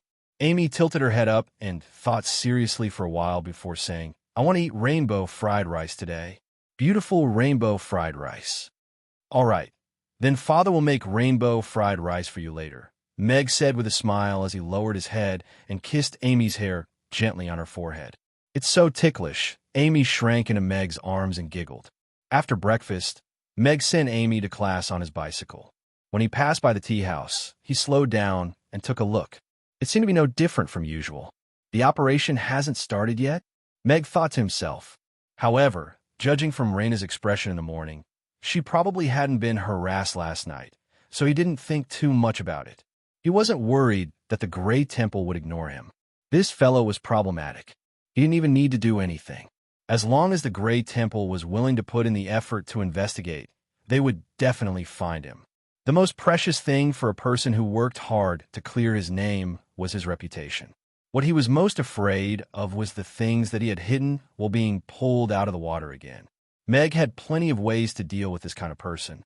If he couldn't get through the Grey Temple, then he could go to the city Lord's Castle. There were plenty of platforms and big shots. Amy got off the bicycle at the school gate and asked Meg with anticipation, Father will be on holiday in a few days. Big Sister Anna and I have already rehearsed the performance for the literary gala. Will you and Mother come to watch it? Yes, we'll all come. Meg nodded with a smile. Chaos School was going to have its winter break next week. Amy and Anna had spent a lot of time rehearsing for the literary gala. Of course, he wouldn't dare to miss it. As for Irina, he felt that she wouldn't reject it either. That's great. I love you all. Amy rushed over and hugged Meg, who was bending over. Then, she waved at him and walked into the school. Good morning, Mr. Meg. Luna had just returned from breakfast. When she saw Meg standing at the school gate looking into the school, she smiled and said, You're here to send Amy to school, right? Good morning, Teacher Luna. I just sent her here. Meg turned around and greeted Luna with a smile. I don't know if Amy has told you, but we'll be holding an end-of-term party next Friday. We're inviting the children and their parents to attend. Would you be free to come and watch? Luna looked at Meg and said. She also knew that Mamis was extremely busy and Meg might not be able to spare the time. Yes, Amy just told me they'll be coming to watch the performance. After all, they've been rehearsing for a long time. Meg smiled and nodded. All right, see you next time. I'll go and prepare for my lesson first. Luna and Meg nodded slightly and walked into the school. Mr. Meg really loved Amy. Even though he was so busy, he was still willing to come and watch the party. But how should I arrange her identity? Meg rode his bicycle in the direction of the restaurant, but he started to worry about Irina's identity. After all, in the eyes of outsiders, he was Amy's single father. The role of a mother had never appeared in her life. With Irina's identity and fame, she would be the center of attention no matter where she went. If the three of them went together on the day of the party, it would be tantamount to announcing his identity to the world. Although he had been looking forward to the day when the three of them could live together openly, go out shopping together, and play together, he had been looking forward to the day when the three of them could live together openly. But he wasn't strong enough yet. With a 9th-tier power level and super powerful sword skills, his power had already reached the top level of the Norland continent. But the enemies he had to face were too strong. His current power was far from enough to protect Amy and Irina from harm. Once he was exposed, he would attract the attacks of countless enemies. When he was hiding his identity, he was the powerful and invincible dragon-slaying knight Alex. This sense of mystery was enough to deter all enemies. Before his power was fully recovered, he could only continue to hide his identity. Of course, if it wasn't necessary, even if his power was fully recovered in the future, he wanted to continue wearing the mask and appearing as Alex. After taking off the mask, he was the boss of Amy's Meg. He didn't want customers to come from afar one day just to taste the dishes cooked by the best knight in the world, but because they heard that the boss of this restaurant cooked very well. Seems like I still have to find a suitable identity for her, Meg whispered to himself as he rode away. Boss, scoundrel, it's all your fault, Connie said as soon as Meg returned to the restaurant. She looked at him resentfully, as if she was pregnant with his child. Meg looked at her, perplexed. Ever since you started that gentleman's league, I almost couldn't get any orders. Gentlemen are indeed all perverts, Connie said angrily.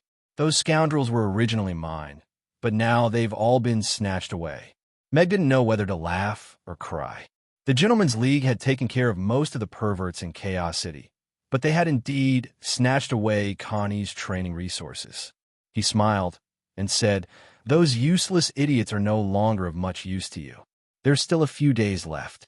Before that, you'd better look for your master to learn more advanced assassination techniques. If you want to kill your enemies with your own hands, I'm afraid your current power is far from enough. Is that so? Connie was taken aback.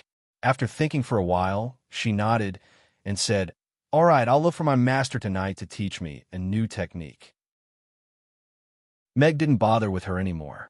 He looked at Anna, who was staring blankly out the window, and walked over. He looked at her and gently said, don't worry, Blower will come back. But they're all back, so why isn't he back?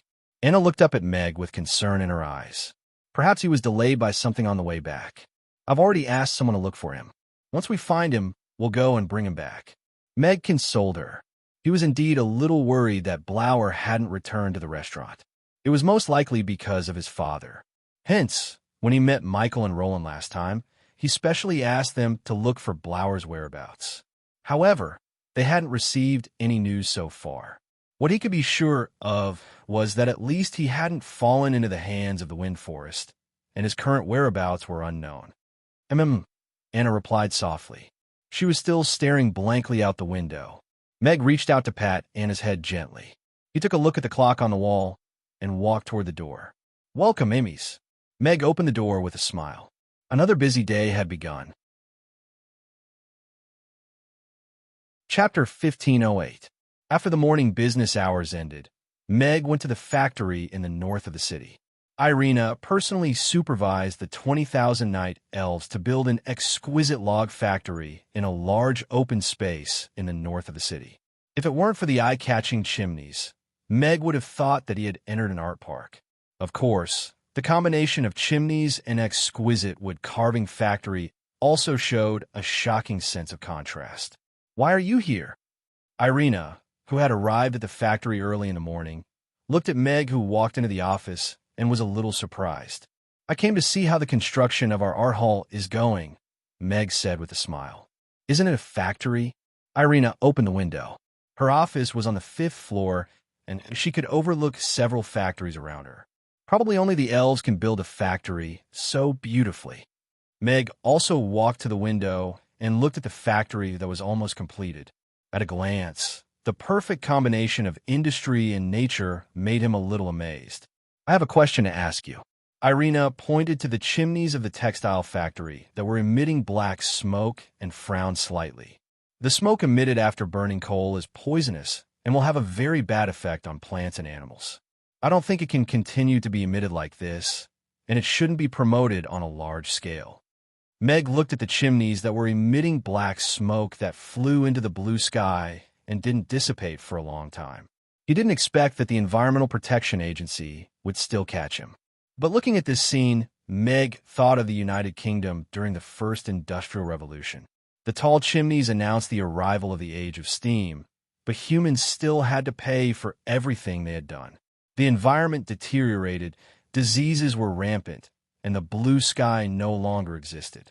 Suddenly, he had doubts about his reckless decision to bring the steam engine to this world.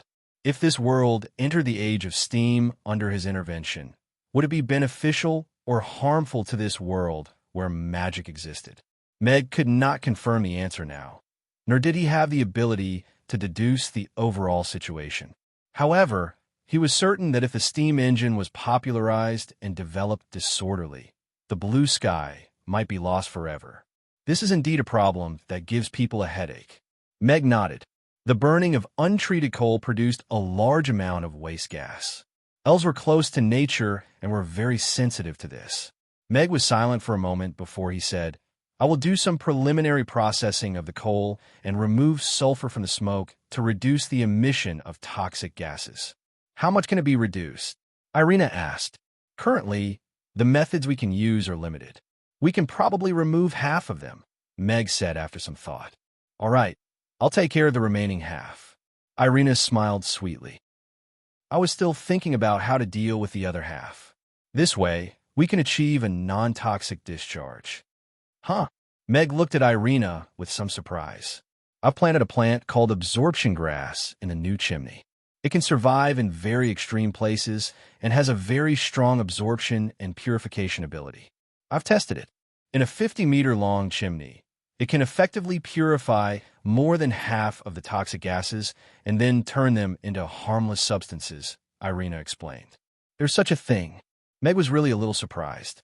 The super biological decontamination method could achieve more than 50% of the decontamination effect by planting grass in the chimney. This grass was simply born for decontamination. Is this why you want to build your own factory? Meg looked at Irina. He had previously proposed to let the dwarven craftsman build the factory. It was very efficient and accurate, but Irina rejected it. Yes. Irina nodded.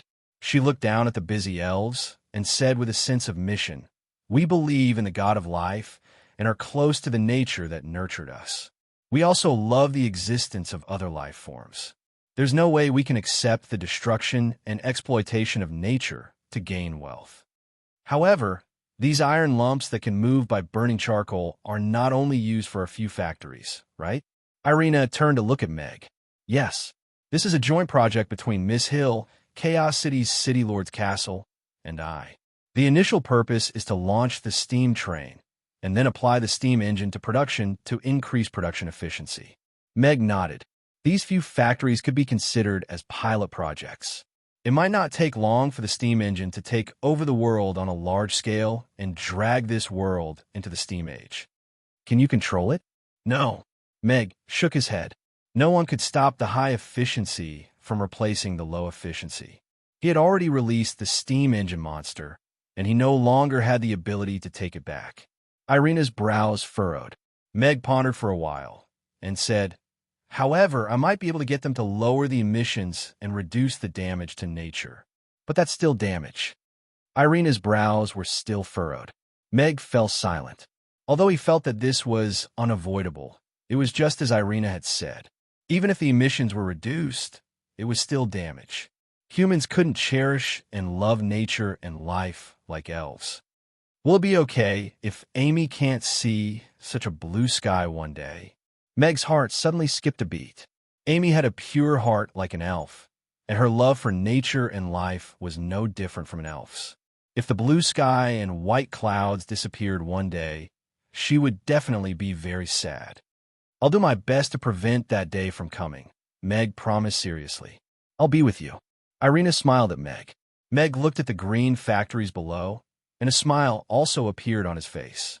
That's easy, boss. We still haven't gotten any information. None of the people who were caught last night were released. Even the girls from the brothel were not released. The manager looked at the gloomy Bennett nervously. Who is it that's messing with me? Bennett slammed his palm on the coffee table, his face as dark as ink.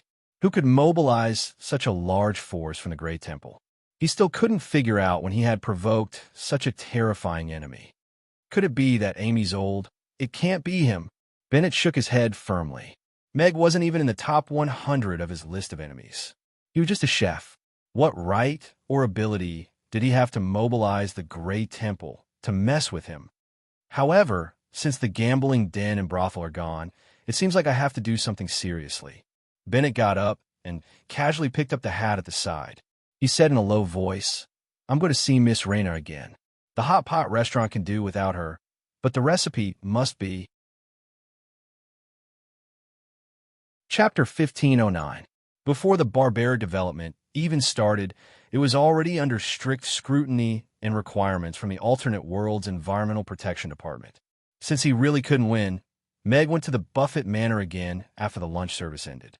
Mag turned to Shear, who was still in her red dress, as he said, "Young Mistress Shear, after using the steam engine at the factory in the northern part of the city, I discovered that there is a very fatal flaw in the design of the steam engine. Perhaps we should make some changes to that." Fatal flaw? Miss Hill sat up straight immediately. Her relaxed expression became serious and nervous all of a sudden. Yes. Meg nodded with certainty. With an equally serious expression, he said, "If we continue to produce the steam engine on a large scale according to the current design and put it into use, it will bring about an immeasurable disastrous effect on the whole world in the future. It might even cause the extinction of all living things." Miss Hill was stunned. After pondering seriously for a while, she hesitantly said, "Cause the extinction of all living things on the Norland continent just because of a small steam engine. If the use of the steam engine is completely out of control, such a situation is totally possible." Meg nodded. "I would like to hear the details," Miss Hill said to Meg. "You know, when my factory was completed, I happened to recruit a batch of elves who had just arrived in Chaos City, and I was fortunate enough to get to know Princess Irina. As she has a large number of elves under her, and I also want to try to diversify, I decided to establish a deeper level of cooperation with her. We will build a series of factories in the north of the city and prioritize the use of the steam engine." Yes, the night elves matter isn't too mysterious in Chaos City recently. In the business world, Mr. Meg's ability to establish a cooperation with Princess Irina has caused quite a stir. Miss Hill nodded with a smile.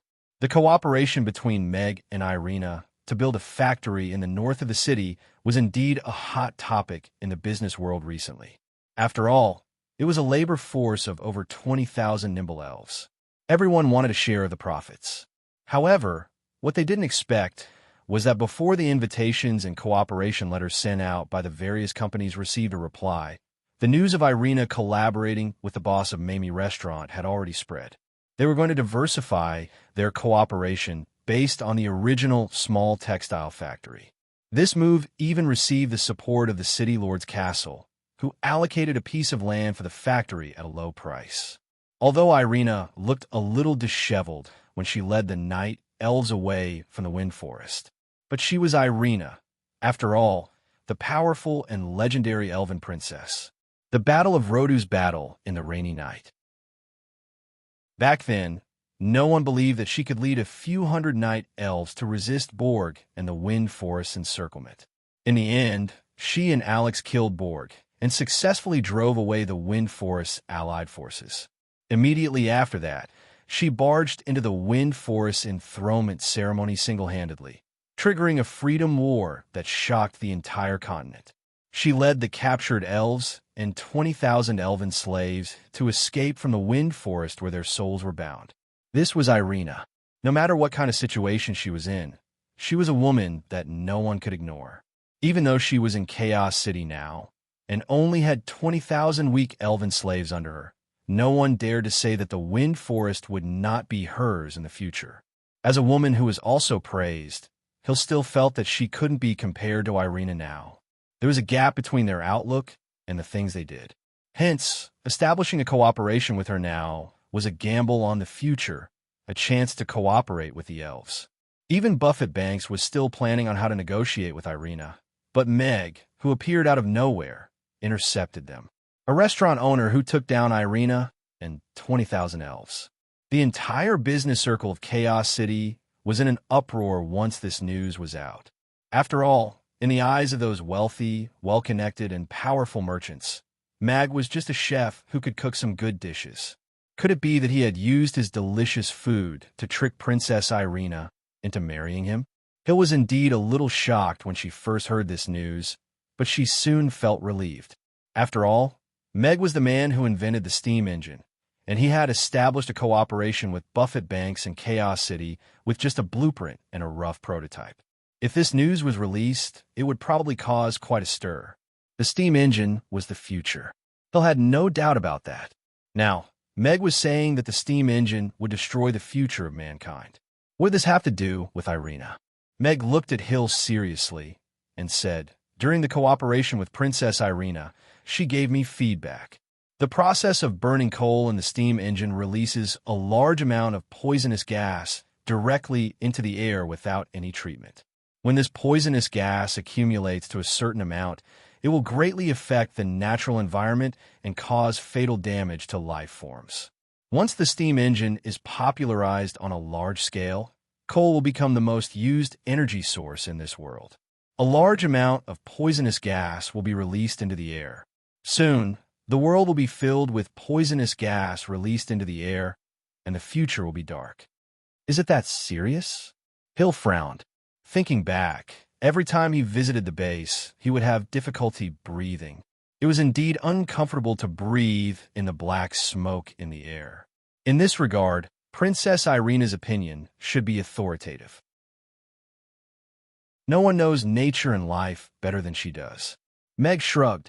Hill nodded slightly, agreeing with Meg's point of view.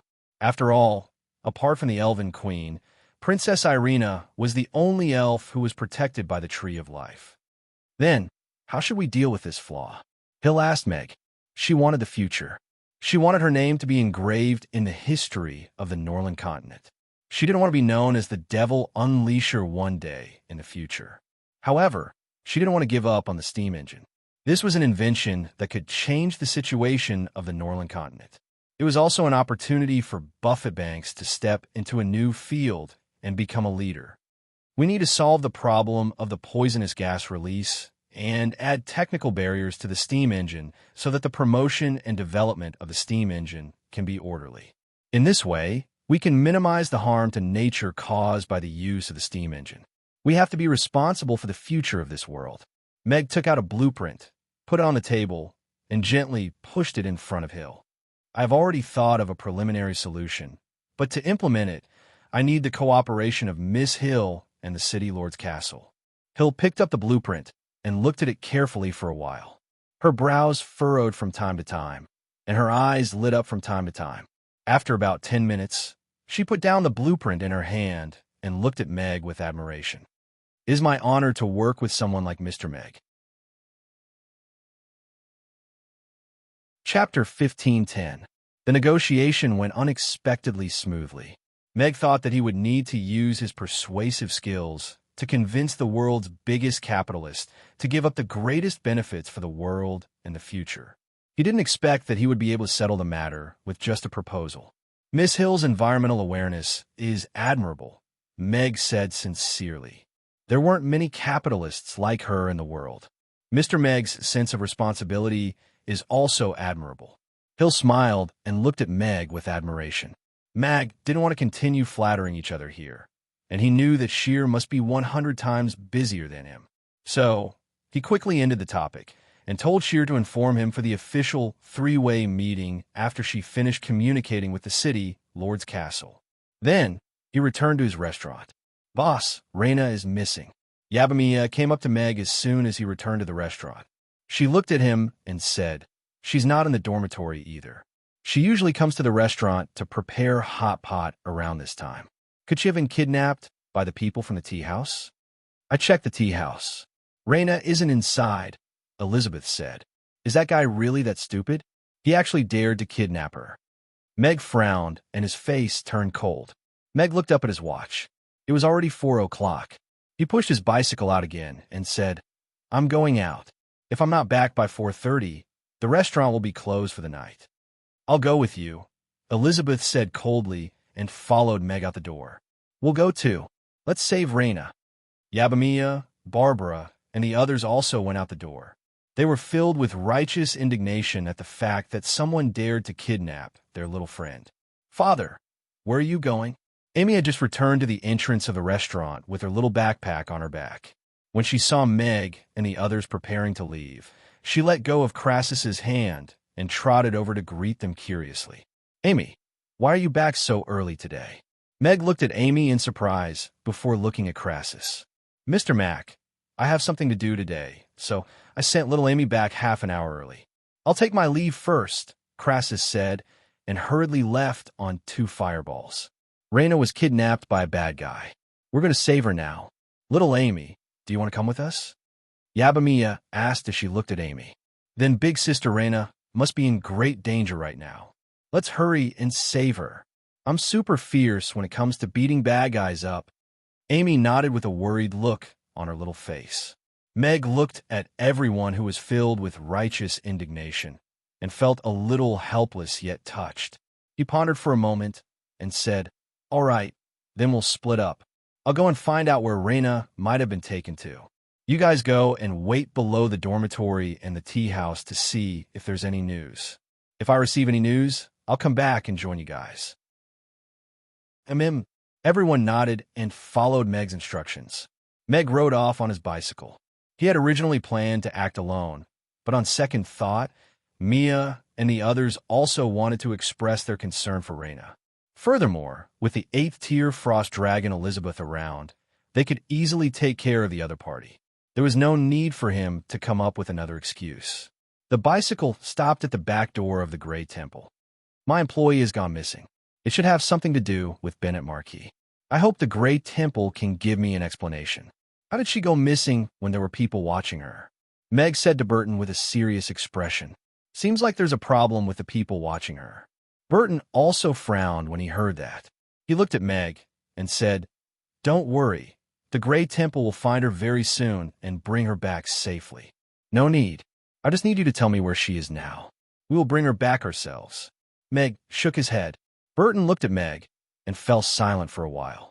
He nodded and said, "All right, give me 20 minutes, and I will tell you where she is." After saying that, he turned and left. Meg waited at the door for about 15 minutes before Burton came back again. He handed a note to Meg and said, "She's at this location now. Thank you." Meg glanced at the note. On it was written, "Basement of a small courtyard at the end of 13th Street in the west of the city." Then he turned and left on his bicycle. Seems like the Grey Temple needs a thorough cleansing too. They even dared to interfere with the matters of my intelligence department. Burton turned and went back in with a dark expression. "Now you have 2 choices. One is to write down the recipe for the hot pot in full detail. As long as I confirm that it's correct, I will let you go. The other is to die a humiliating death in this secluded basement. Many years later, someone might find a naked corpse here." Bennett sat on a chair with his legs crossed as he looked at Raina, who was tied to a pillar, and said in a low voice, "In the dark basement, there was only an oil lamp lit on the stone wall. Apart from Raina and Bennett who were tied to the pillar, there were also 2 orcs and 3 burly men." Hee. When the orcs and burly men heard Bennett's words, they smiled maliciously. Their eyes scanned Raina brazenly. Although this girl looked a little thin and weak, she was quite pretty. "Why you guys are breaking the law?" Raina struggled to shrink back, but her hands and feet were tied tightly with ropes. She was on her way to the restaurant when she suddenly smelled a strange fragrance and lost consciousness. When she woke up again, she was already in this basement. She didn't even know where she was now. She was tied up tightly with ropes, and those burly men with malicious smiles on their faces. A strong sense of fear and helplessness gradually rose in Rena's heart. Since Bennett didn't hide his identity, it meant that she definitely wouldn't be able to leave this basement today. Fear didn't make her lose her rationality. After confirming this, she gradually calmed down. Even if she were to die, she wanted to die with dignity and not die in humiliation in the hands of these disgusting fellows. "I can help you write the recipe for the hot pot, but you have to promise that you won't find trouble with me after this," Raina said to Bennett. Bennett's eyes lit up. He put down his crossed legs and put on a warm smile. He nodded and said, "Sure. As long as the recipe is correct, not only will I not make things difficult for you and your mother, I will even give you a generous reward that will be enough to make you rich for the rest of your lives." "All right, I'll write it for you." Raina nodded. "Untie Miss Raina and bring the pen and paper over," Bennett said with a smile. 2 orcs went forward, untied the ropes on Raina's hands, and handed the pen and paper to her. Raina thought for a while and started writing on the paper. Her neat and elegant handwriting listed the names of various condiments and spices. I didn't expect this little girl to be so smart. What a pity. If she had agreed to my request the night before, she wouldn't have ended up like this. Bennett looked at the rich recipe on the paper, and his smile became even more radiant. As long as the hot pot restaurant could be opened, he wouldn't have to worry about money. Just as the people in the cellar gradually relaxed and watched Raina write down the recipe calmly on the paper, Raina suddenly turned the pen around and stabbed it towards her own throat. Catch her! Bennett's expression changed drastically. However, just as the tip of the pen was a hair's breadth away from Rena's throat, Rena's hand was grabbed by the orc beside her. The orc's other hand grabbed the pen and broke it with a crack before tossing it aside. How dare you trick me? You really don't know what's good for you. Bennett's expression changed, and he kicked Raina's abdomen, causing her to fall to the ground. He looked at Raina, who was lying on the ground and struggling to grab the broken pen, and waved his hand. Let her have a taste of living a life worse than death first. I'll do it. That orc, who was 2 heads taller than an ordinary person, walked towards Raina with a sinister smile, and reached out his hand to grab Raina's hair. Kacha, Kacha! Right at this moment, the sound of ice freezing could be heard. Frost suddenly appeared on the walls of the cellar and quickly spread to the ground, surging towards everyone's feet. Chapter 15:11. What's this? Everyone in the cellar was stunned at the sight of this strange scene.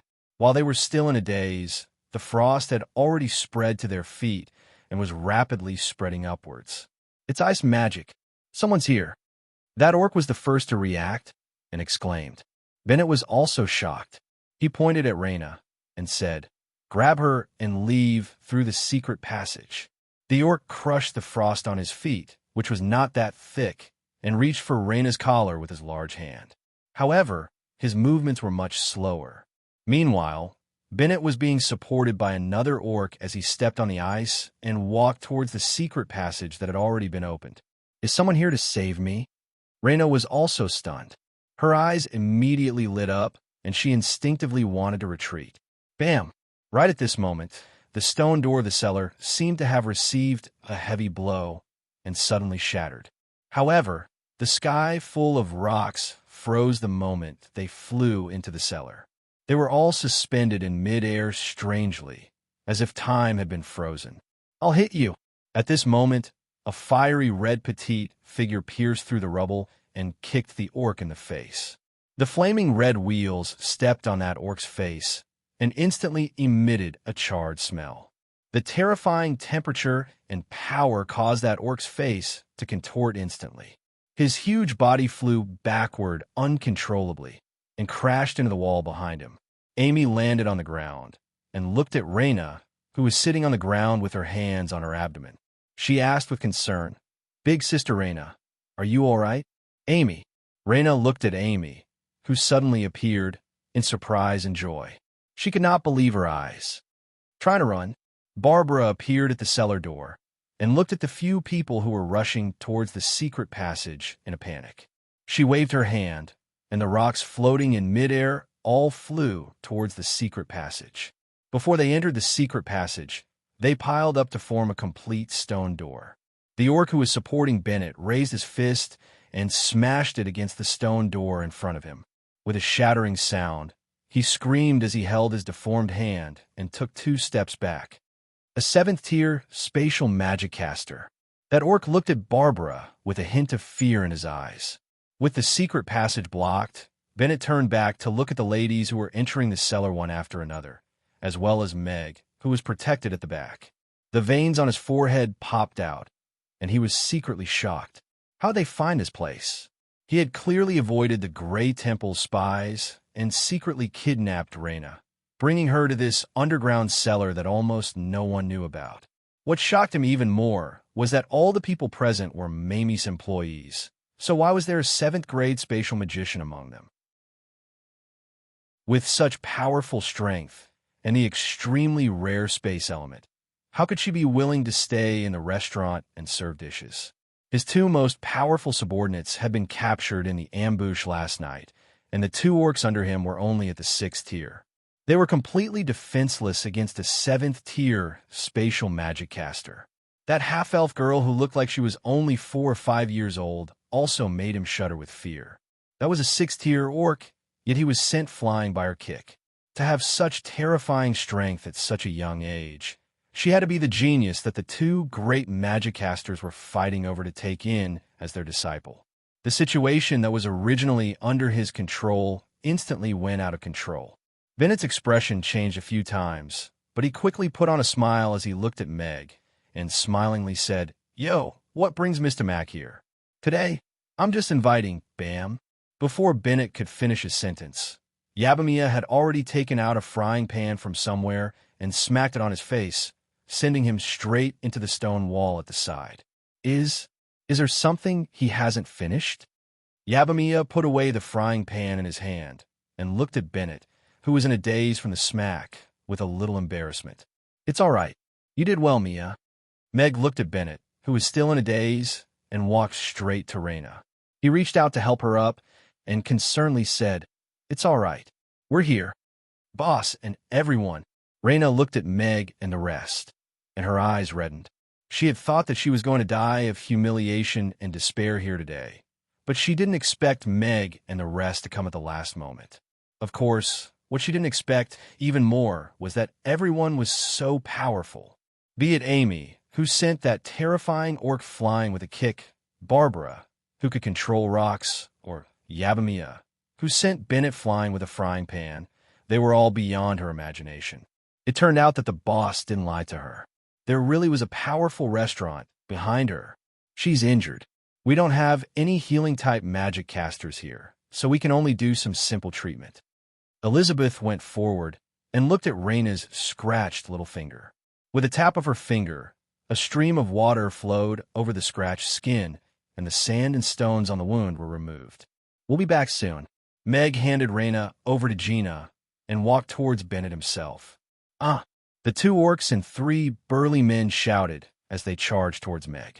This fellow seemed to be the weakest among them. If they couldn't control him first, they might not be able to leave today. "I seal." Elizabeth softly spat out 2 cold words. Crack! The frost on the ground spread over instantly and automatically parted under Meg's feet. Then it froze the orcs and burly men charging towards him into ice sculptures. Bennett, who was stunned by the frying pan, had just come back to his senses.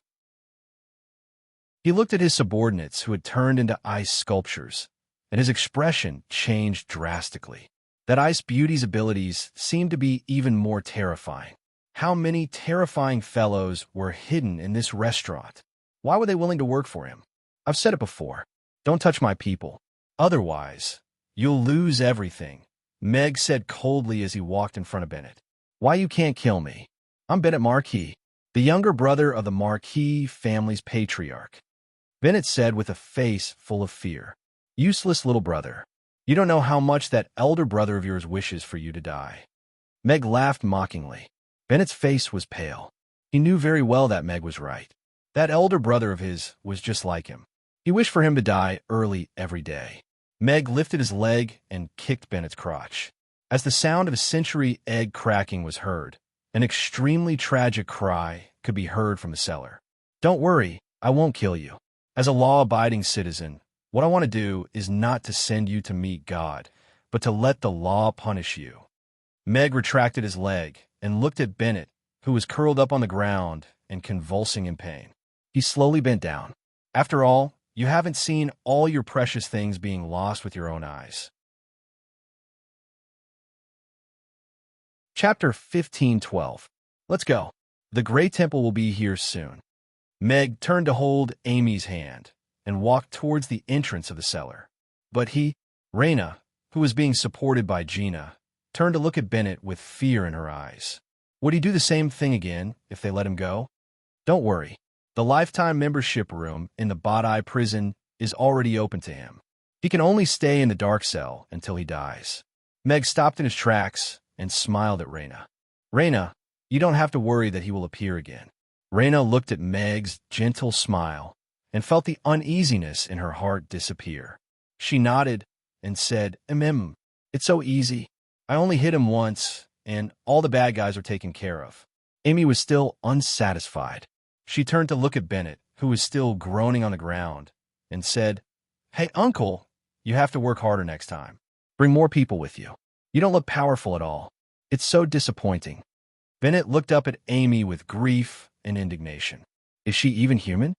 Let's go. Meg led everyone out of the cellar and climbed out of the dry well in the corner of the yard. Stop right there. You have been surrounded. Put your hands up and stand in the corner.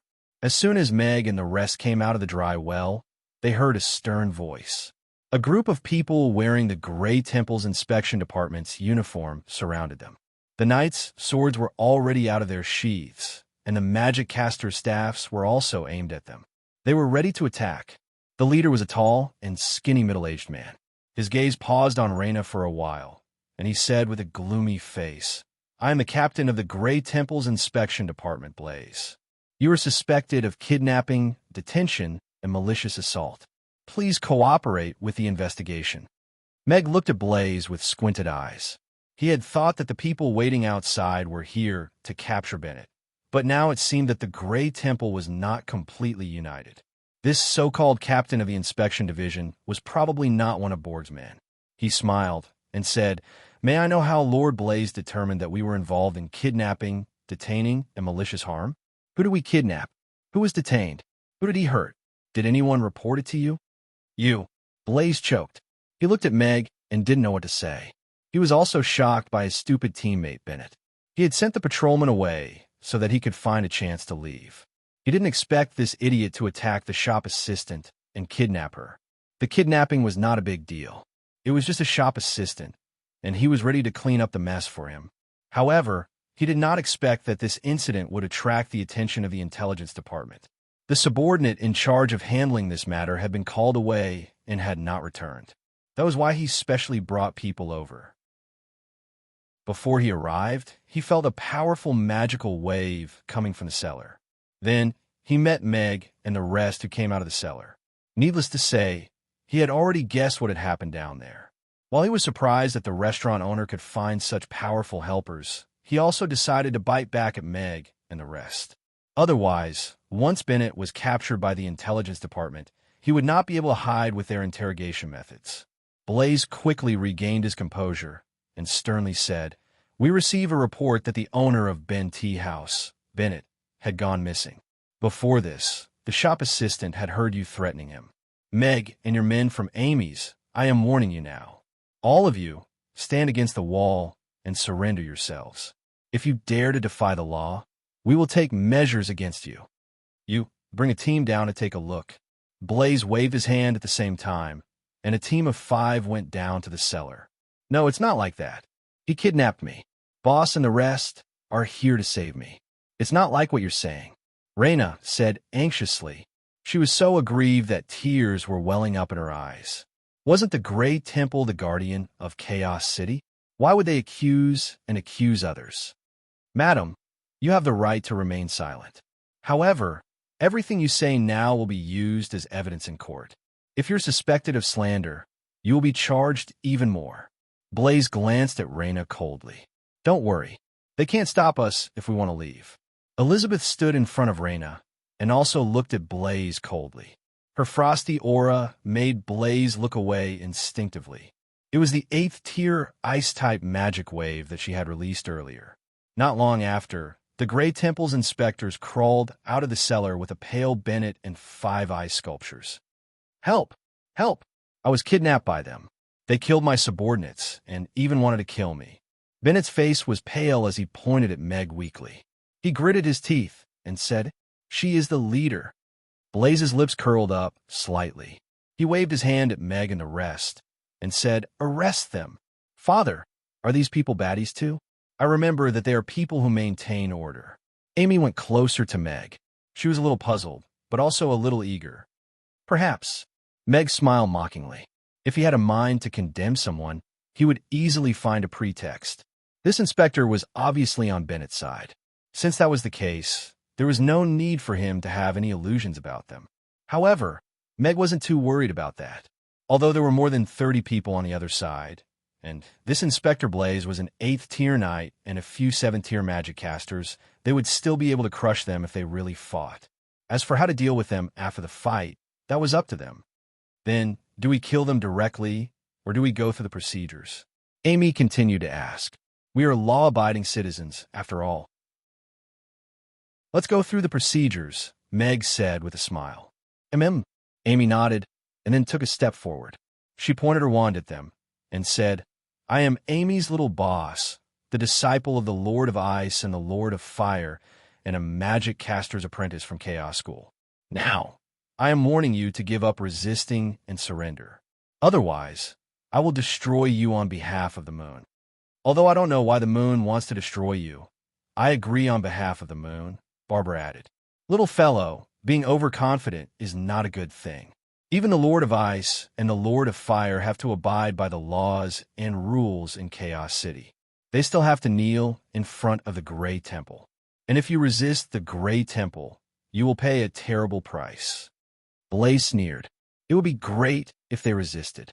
Battles were uncontrollable, and it wouldn't be strange if a few people died.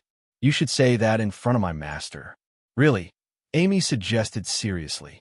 Go little fire lotuses.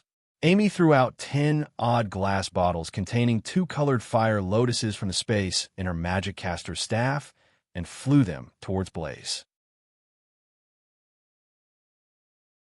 Chapter 15:13. My lord, according to the latest news, Blaze has personally led his men to the 13th Street in the west of the city without receiving my orders. The kidnapping is definitely related to him and the inspection division.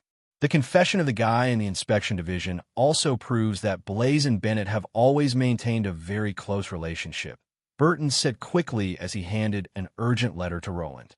Roland took the letter and skimmed through it. He pondered for a while before looking up at Burton. Does this have anything to do with God Allah? There's no evidence to prove that Deputy Lord God Allah is related to this matter. Burton shook his head, but he's in charge of the inspection division, after all.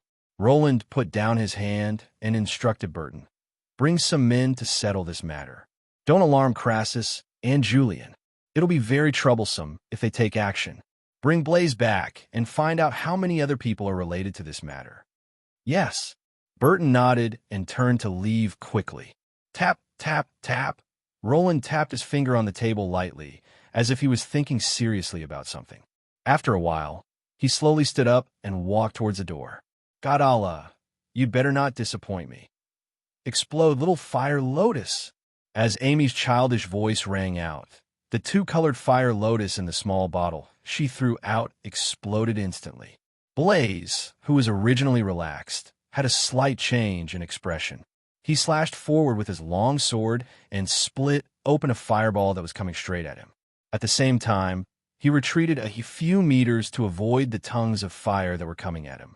Resisting the law with violence is an additional crime. Subdue them. Blaze shouted with a serious expression. After that, he added, Don't hurt that child.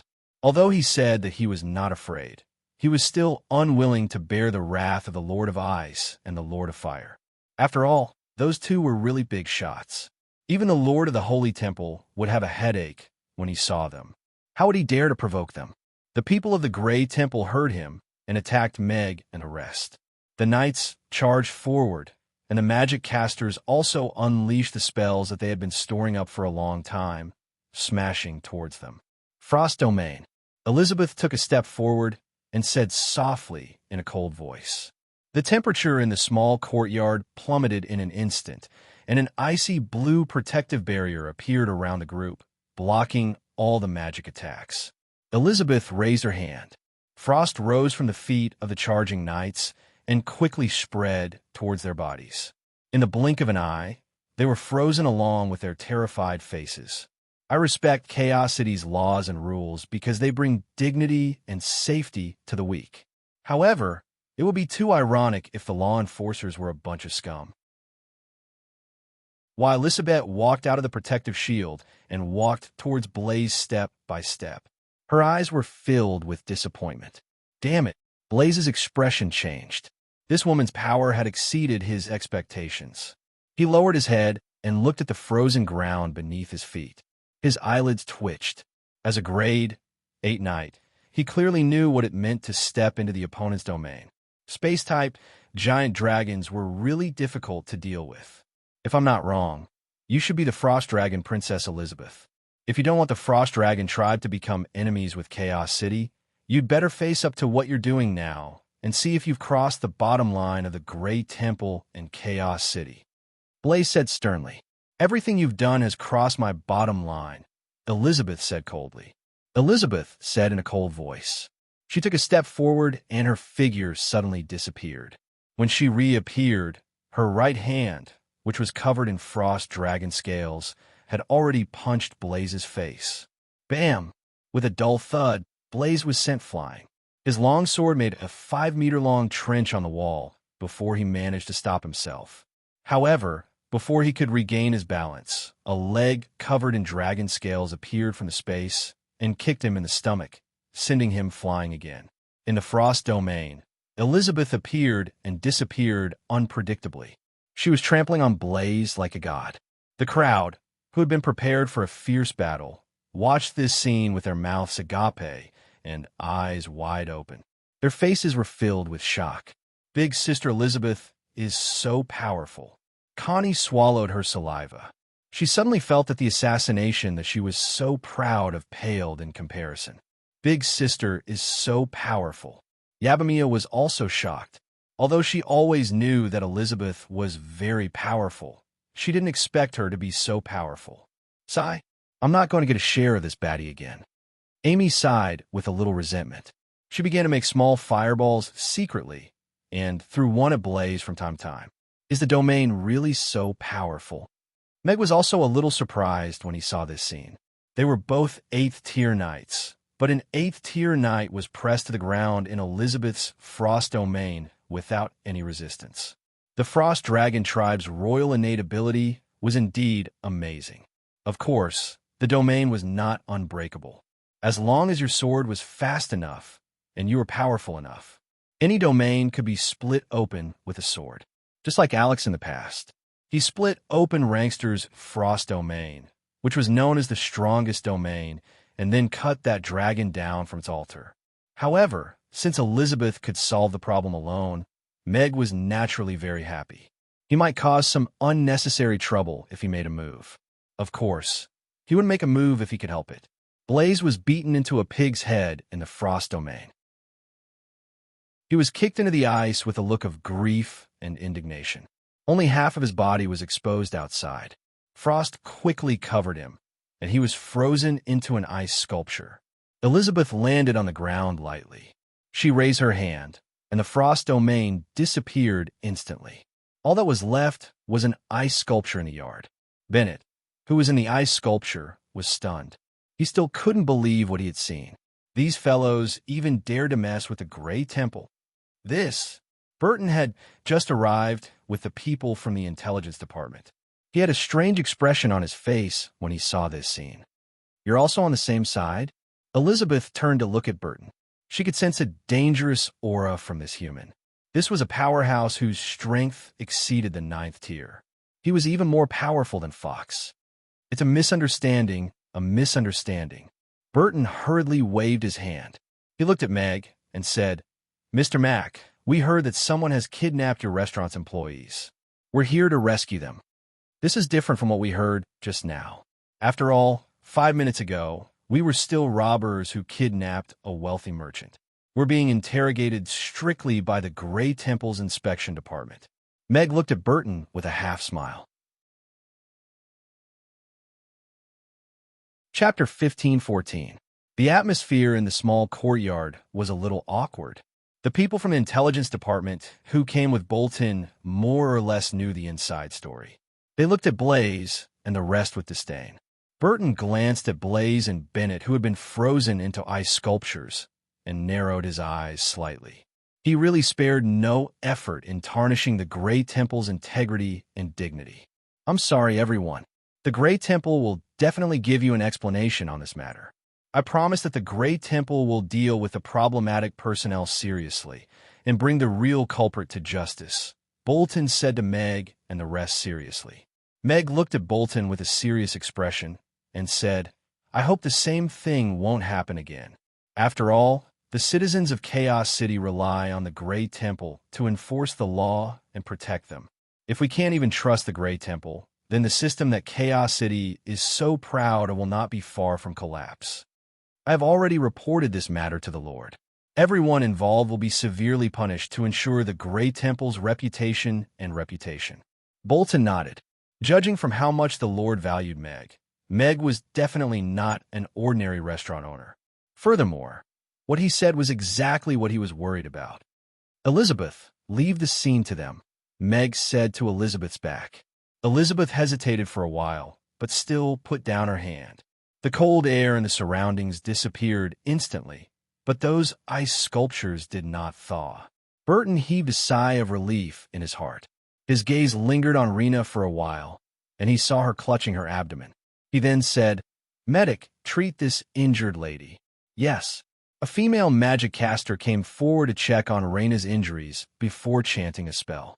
Streaks of white light landed on Rena's body, and color gradually returned to Rena's pale face. Her furrowed brows also relaxed. "Thank you. I've completely recovered." Rena thanked the magician with a look of amazement on her face. It was the first time that someone had used a healing spell on her. Magic was indeed amazing. Princess Irina and Sister Cece had used such amazing magic to cure her mother. Seeing that Rena had recovered, Meg's expression also softened a little. His anger towards the Grey Temple's unprofessional performance also subsided a little, and he led everyone away. "Minister, don't we need to keep them to record their statements?" A staff member asked softly. "If you're not afraid that Crassus and Julian will tear down the Grey Temple after hearing that their precious disciple was attacked by someone from the Grey Temple, then go ahead," Bolton snapped as he walked towards Blaze. Then, the staff member gasped and shrank his head. "Forget it then. Our intelligence department never needs any witnesses to collect evidence. Criminals are the best witnesses. Boss, I'm sorry. I delayed the restaurant's opening because of me." Rena walked behind Meg as she lowered her head and blamed herself softly. Unknowingly, night had fallen. It was obvious that they would not be able to open for business tonight. Meg, who was walking in front while holding Amy's little hand, suddenly stopped in his tracks and turned around. Rena, who was following behind, was caught off guard and directly bumped into him. Luckily, Meg blocked her with his palm, and she did not hit his chest. "It's fine if you can't open the door, but you can't vent your anger on me," Meg said with a smile. Everyone laughed along with him. Rena took 2 steps back in embarrassment. Her face and ears were red. Looking at the smiling faces of the people who did not blame her at all, her nose twitched and her eyes turned red again. "I'm sorry, Rena. Speaking of which, this matter started because of the hot pot soup-based recipe. I caused you to be targeted by the bad guys. It was also my negligence that put you in danger." Meg looked into Rena's eyes and said seriously, "Your character moves me and makes me admire you. But I hope that if something similar happens again in the future, promise me that nothing is more important than you." "Boss," Rena could not hold back her tears anymore. She threw herself into Meg's arms. All the grievances, fear, and gratitude, she finally found an outlet. She had been a lowly person since she was young. She grew up with her mother in the slums, trembling in fear. She tried her best to protect herself and her mother. She did hard and complicated work for a meager salary. She was humbled by her boss's scolding. But now, when she was in a desperate situation and thought she was going to die, the boss, Amy, and Mia appeared and stood in front of her. They defeated all the bad guys and asked her about her situation with concern. Only then did she know that there were so many people who cared about her besides her mother. There were also people who would tell her that nothing was more important than her. On the cold and dark street, Meg gently patted the girl's back. After experiencing such an unexpected disaster, he could understand the fear in her heart. Perhaps crying would make her feel better. Mia and the others stood quietly, blocking the cold wind on the street. "Sister Rena, don't cry. We're family. If any bad guys bully you in the future, Rena will beat them up." Amy gently tugged at Rena's sleeve. She tiptoed and handed a handkerchief embroidered with purple flowers to Rena. "Yes, the restaurant is like our home. We're family," Yabamiya said with a sincere smile on her face. A sympathetic smile appeared on everyone's faces. To them, the restaurant was indeed a very special place. Raina took the handkerchief and looked at Amy and the others. She tried hard to stop her tears and nodded vigorously. We're family. Let's go. If we don't go back, the customers will tear down the restaurant. It's very impolite not to put up a notice in advance. Meg smiled. He walked to the street and flagged down a carriage. He asked Mia and the others to send Raina home first. Meg then led Amy, Gina, and the others to the second carriage and went straight back to the restaurant. When the carriage was about to reach the restaurant, Meg felt the anger from the foodies. Mr. Mac, open the door. We're starving. If you don't open the door, we'll die in front of you. The coachman murmured to himself with a curious expression. Did this boss Mag do something to incur the wrath of the heavens? Why are there so many troublemakers? No, he was just delayed by something and opened the door a little late. Meg coughed softly to cover his embarrassment. Heh, procrastinating? Serves you right. The coachman laughed and shot in Freude. Back then, when I was able to wield a knife, I was also a respectable person. That was until I began to stand my customers up. Look at my right hand and left leg. They're both broken. Meg looked at his bent left leg and deformed right hand and couldn't help but shudder. He couldn't afford to offend them. Chapter 15:15. Looks like you won't be able to eat today. Do you need me to send you somewhere else? The coachman asked thoughtfully as he looked at Meg, who had lifted a corner of the curtain. No need. This will do. Meg handed 3 silver coins to the coachman, then lifted the curtain and walked out. Mr. Mac is over there. Soon, someone saw Meg, and with a loud shout, all eyes fell on Meg. Mr. Mac, we need an explanation. They won't be appeased, even if you explain. They need at least 2 bowls of tofu pudding to appease them. Humph. Mr. Mac, I brought a whole family to eat hot pot. You won't stand us up tonight, right? Everyone was talking one after another, and their voices were full of resentment and anger from waiting for too long. Huh.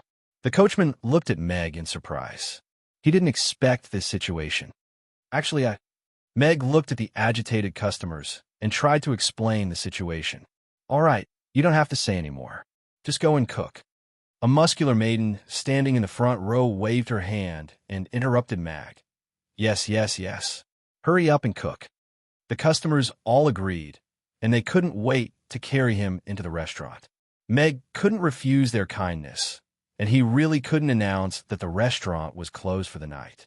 After thinking for a while, he nodded and said, Okay, everyone, please wait for another 10 minutes. The restaurant will open for business, but because we didn't prepare in advance, many dishes won't be available, including the hot pot soup that needs to be boiled in advance. Sigh. There was a wave of lamentation from the crowd. Okay, I'm satisfied that we can open the door. Someone grumbled bitterly. Immediately, a group of people nodded in agreement. Be good and don't make a fuss. If you do, I'll knock your head off. Amy jumped out of the carriage and said with a gentle smile. Everyone fell silent. They wanted to laugh and make a fuss, but they were worried that little boss would be serious, so they could only hold it in. Is this okay? The coachman looked at the customers who had calmed down in surprise. This year's customers were not good. How could they let it go just like that? The guests back then weren't like this. Thank you, sir, Meg said to the coachman, then carried Amy to the entrance of the restaurant. Gina and Phyllis also got out of the car. When they reached the door, Amy looked back at the long line at the door and asked in surprise, why didn't the 2 masters come today? Maybe something happened today. Meg was also a little surprised. Just now, Crassus had said that he had something to do and had sent Amy back early. Julian was also not around, so he wondered if the 2 of them had gone to fight. Meg opened the door and went in. He put Amy down and said to Phyllis, Phyllis, start preparing the ingredients for tonight. Cancel the dishes that take a long time to cook. I've already prepared the dishes. Say, where did all of you go? An angry voice sounded. Meg looked up at the kitchen door. Camilla was leaning against the kitchen door with a hint of resentment in her eyes. Yeah, she left us at home and didn't even have a bite to eat. Irina also came out of the kitchen. She leaned against the other side of the kitchen and said in disappointment, the food she made was terrible. Vampires eat raw food because they don't know how to cook. No, no. Camilla blushed and said in embarrassment, we just don't want to waste time on such things. Noble vampires, time is very precious. Mag looked at Camilla sympathetically. He could roughly guess what had happened to Camilla when she was alone with Irina when they weren't together. Does the sheep think the same? Amy asked Camilla curiously. How can a lowly sheep be compared to a noble vampire? Camilla said with a serious expression. But sheep eat grass too, Meg said with a smile. You? Camilla choked. She didn't know how to retort. She could only turn her head and snort angrily. Something happened this afternoon, so we all went out. We didn't prepare the ingredients. I'll go upstairs to change, and then we'll open for business. Let's get ready, everyone, Meg said, and quickly walked up the stairs. What happened? Irina asked. Some bad guy took big sister Rena away, so we want to find the big bad guy. She's the big bad guy, Amy answered quickly. Yes, princess, Phyllis confirmed. How could you not call me along when something like this happened? You're not a good friend at all.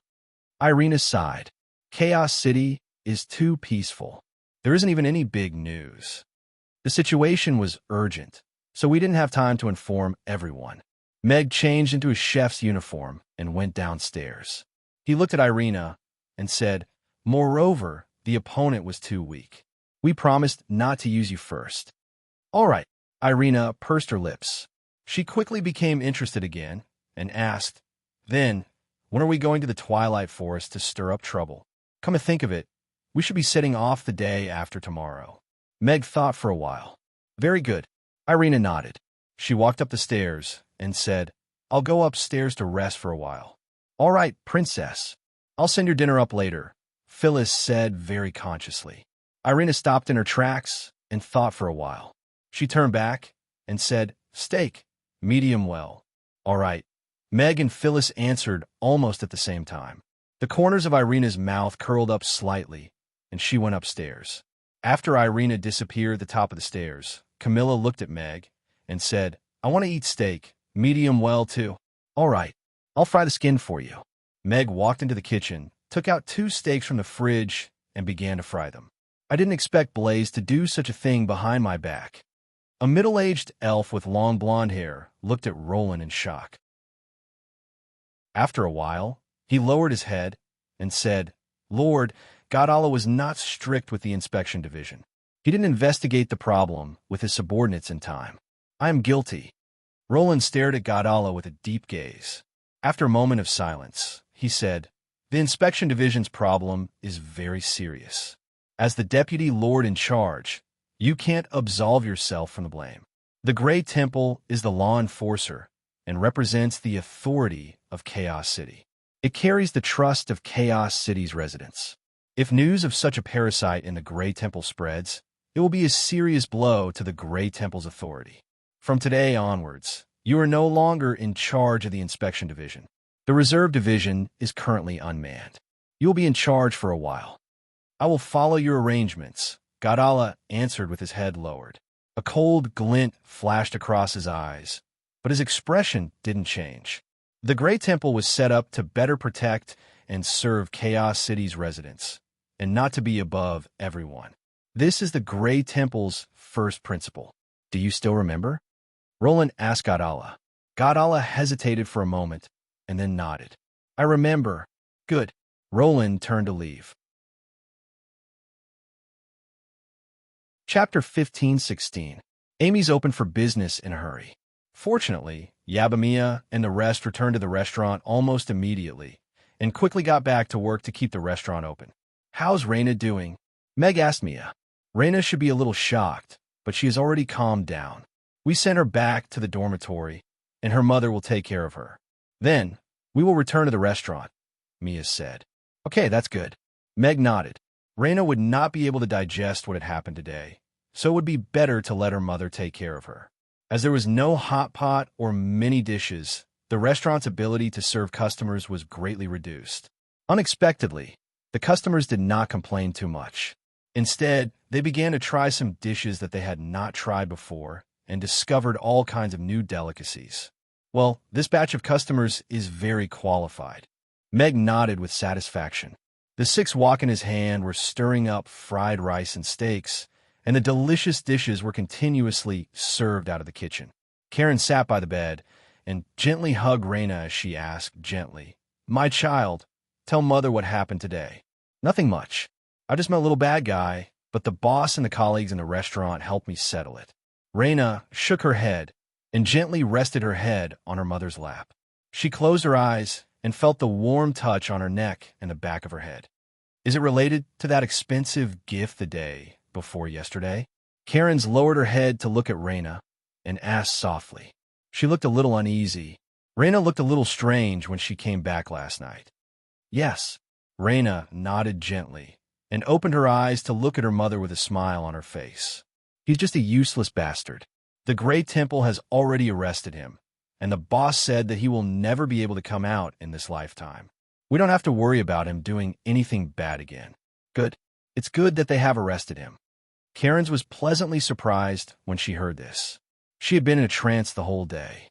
She had a feeling that the guy who delivered the things that night was not a good person. She was afraid that Raina would get hurt.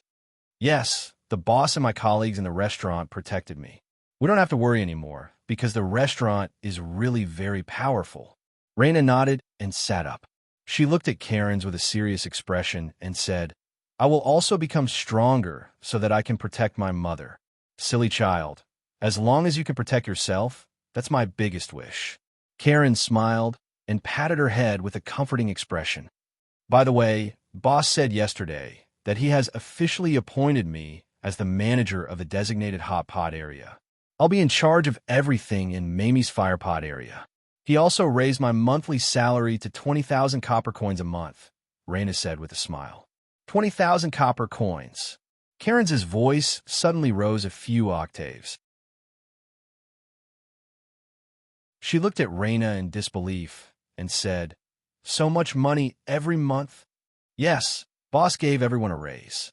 Everyone's salary is 20,000 copper coins, and there will be a raise every year." Raina nodded with certainty. She could not hide the joy on her face. She was in a gloomy mood yesterday and did not have time to think about the raise. Now that she thought about it carefully, 20,000 copper coins was a huge sum of money for her. It was almost equivalent to her previous year's salary. "Isn't it too much? You've only started working for less than 2 months. Boss still lets us live in such a good place and eat his food every day." Karen's was a little worried. "Yes, I also think it's too much." Raina also nodded and said, "But boss said that the restaurant's profits are very good, so he gave us a raise. Mr. Mack is really a good person. It's your fortune to have met him." Karen sighed. Raina nodded gently.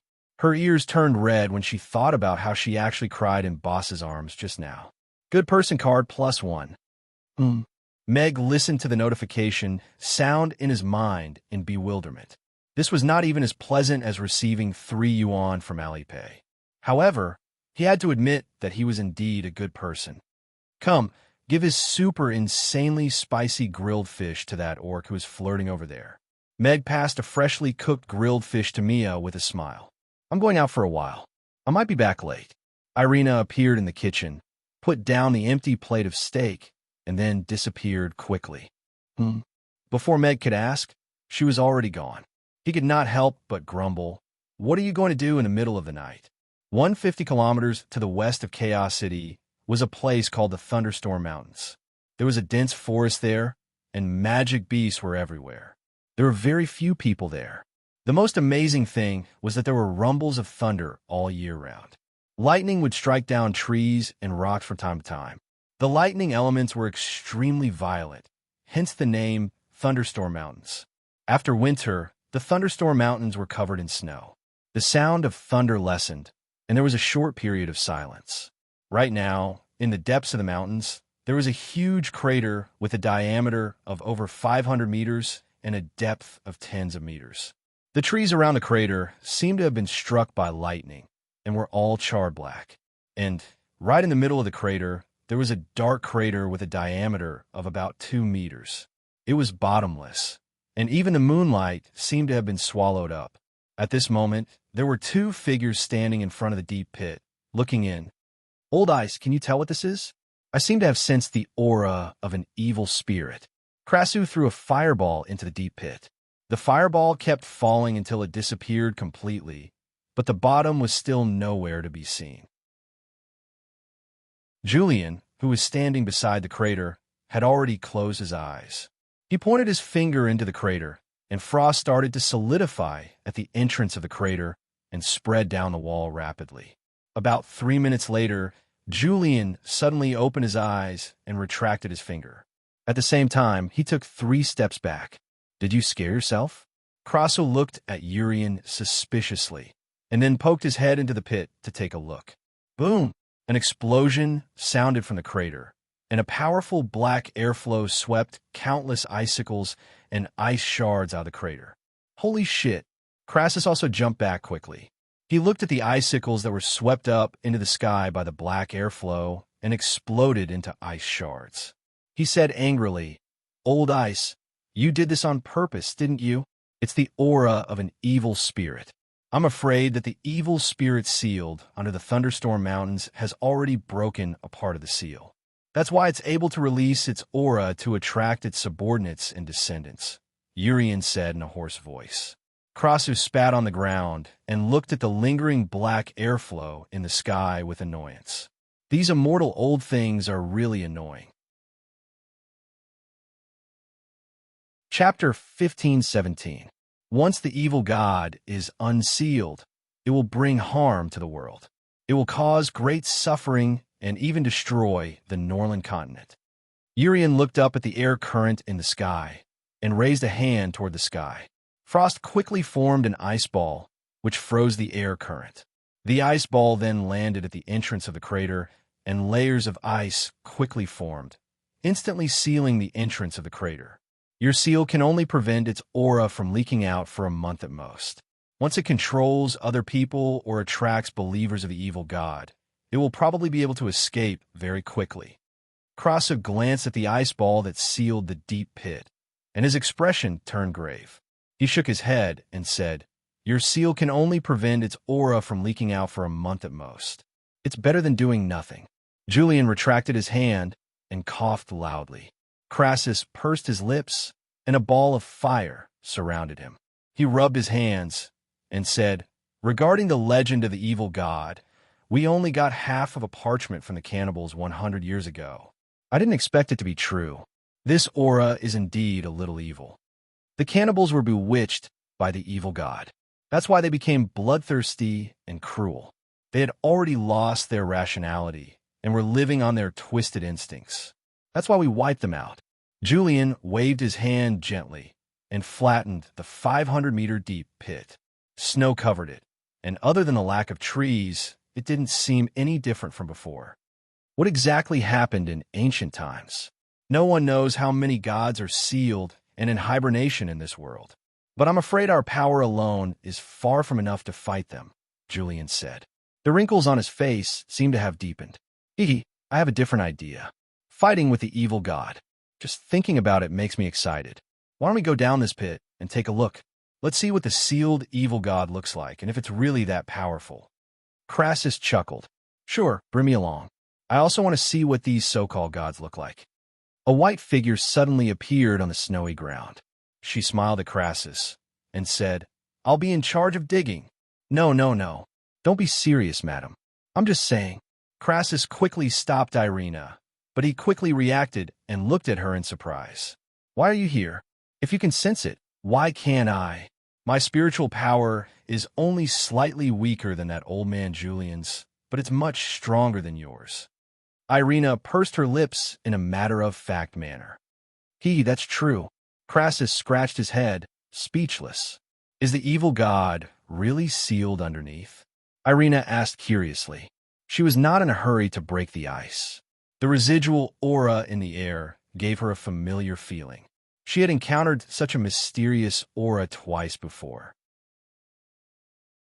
The first time was when she encountered the evil aura of the Tree of Life on Borg, and the second time was when she encountered the strange black fog when she went to the Boundless Sea realm with Meg. It was a dangerous aura that made people feel uncomfortable. Just the remnant aura was enough to make people feel confused. It's an unexplainable existence, so we call it the evil god or the great old ones. Crassus nodded with a smile. Given the strength of these guys, they must have controlled a vast territory back then. I just don't know why they were sealed. Since there are evil gods, it means that the god of life and other gods might really exist. If that's the case, could there have been a war between the gods back then, and the evil gods were all defeated and sealed? Irina asked curiously. That's possible.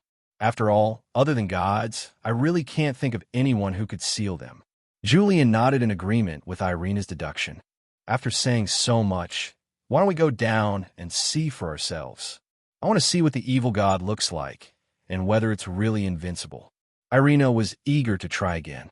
This cave is more than 2,000 meters down, and we still can't see the bottom. Further down, the evil aura is so dense that it can affect my mental strength through the ice. If we force our way into this cave, we'll become the evil god's puppets before we reach the bottom, Julian said calmly. There's such a thing. Irina stopped in her tracks. She had seen with her own eyes what Borg and Alfred looked like after they were bewitched by the evil god. Their souls were betrayed, and they were no longer normal existences. This is the parchment we found under the altar of the cannibals when we slaughtered them. There are some records about the evil god in it. Of course, in their belief, this was a god that could give them great power. However, they didn't know that the god they worshipped also gave them greed and bloodthirstiness at the same time. Julian took out a piece of parchment and tossed it to Irina. There were a bunch of red characters on the parchment. She read it carefully, but other than the blanks, she couldn't understand anything. In the past 100 years, we've translated this parchment, Crassus said. What does it say? Irina asked curiously. What do the cannibals go through? It lists a series of evil gods and records some of their great achievements. Finally, there's a sentence. Crassus' voice gradually lowered. What is it? The old rulers will return and rule this world again. Everyone fell silent. After a while, Irina laughed. A bunch of losers still want to return and rule the world again. Aren't they afraid of being suppressed by God again? Since ancient times, many things have disappeared. For example, teleportation portals that could lead to different places, various complicated formations, and powerful formation masters. If the evil god breaks the seal, no one knows what will happen. Julian shook his head. His expression was still serious, and he didn't relax at all because of Irina's words. If that's the case, we'll have to fight with them sooner or later. Irina put away the parchment. A circle of light green light appeared under her feet. She said, "Lend me the parchment for a few days. I'll return it to you. Bring me." Before Crassus could finish his sentence, Irina had already disappeared along with the teleportation portal.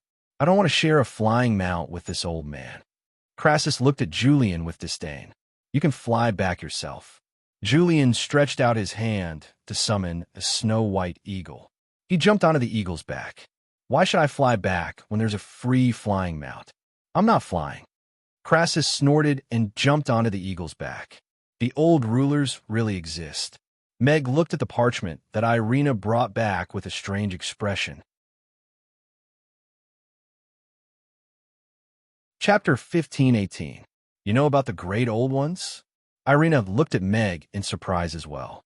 She thought for a while, and then realized something. No wonder you know how to kill Borg and the bewitched Alfred.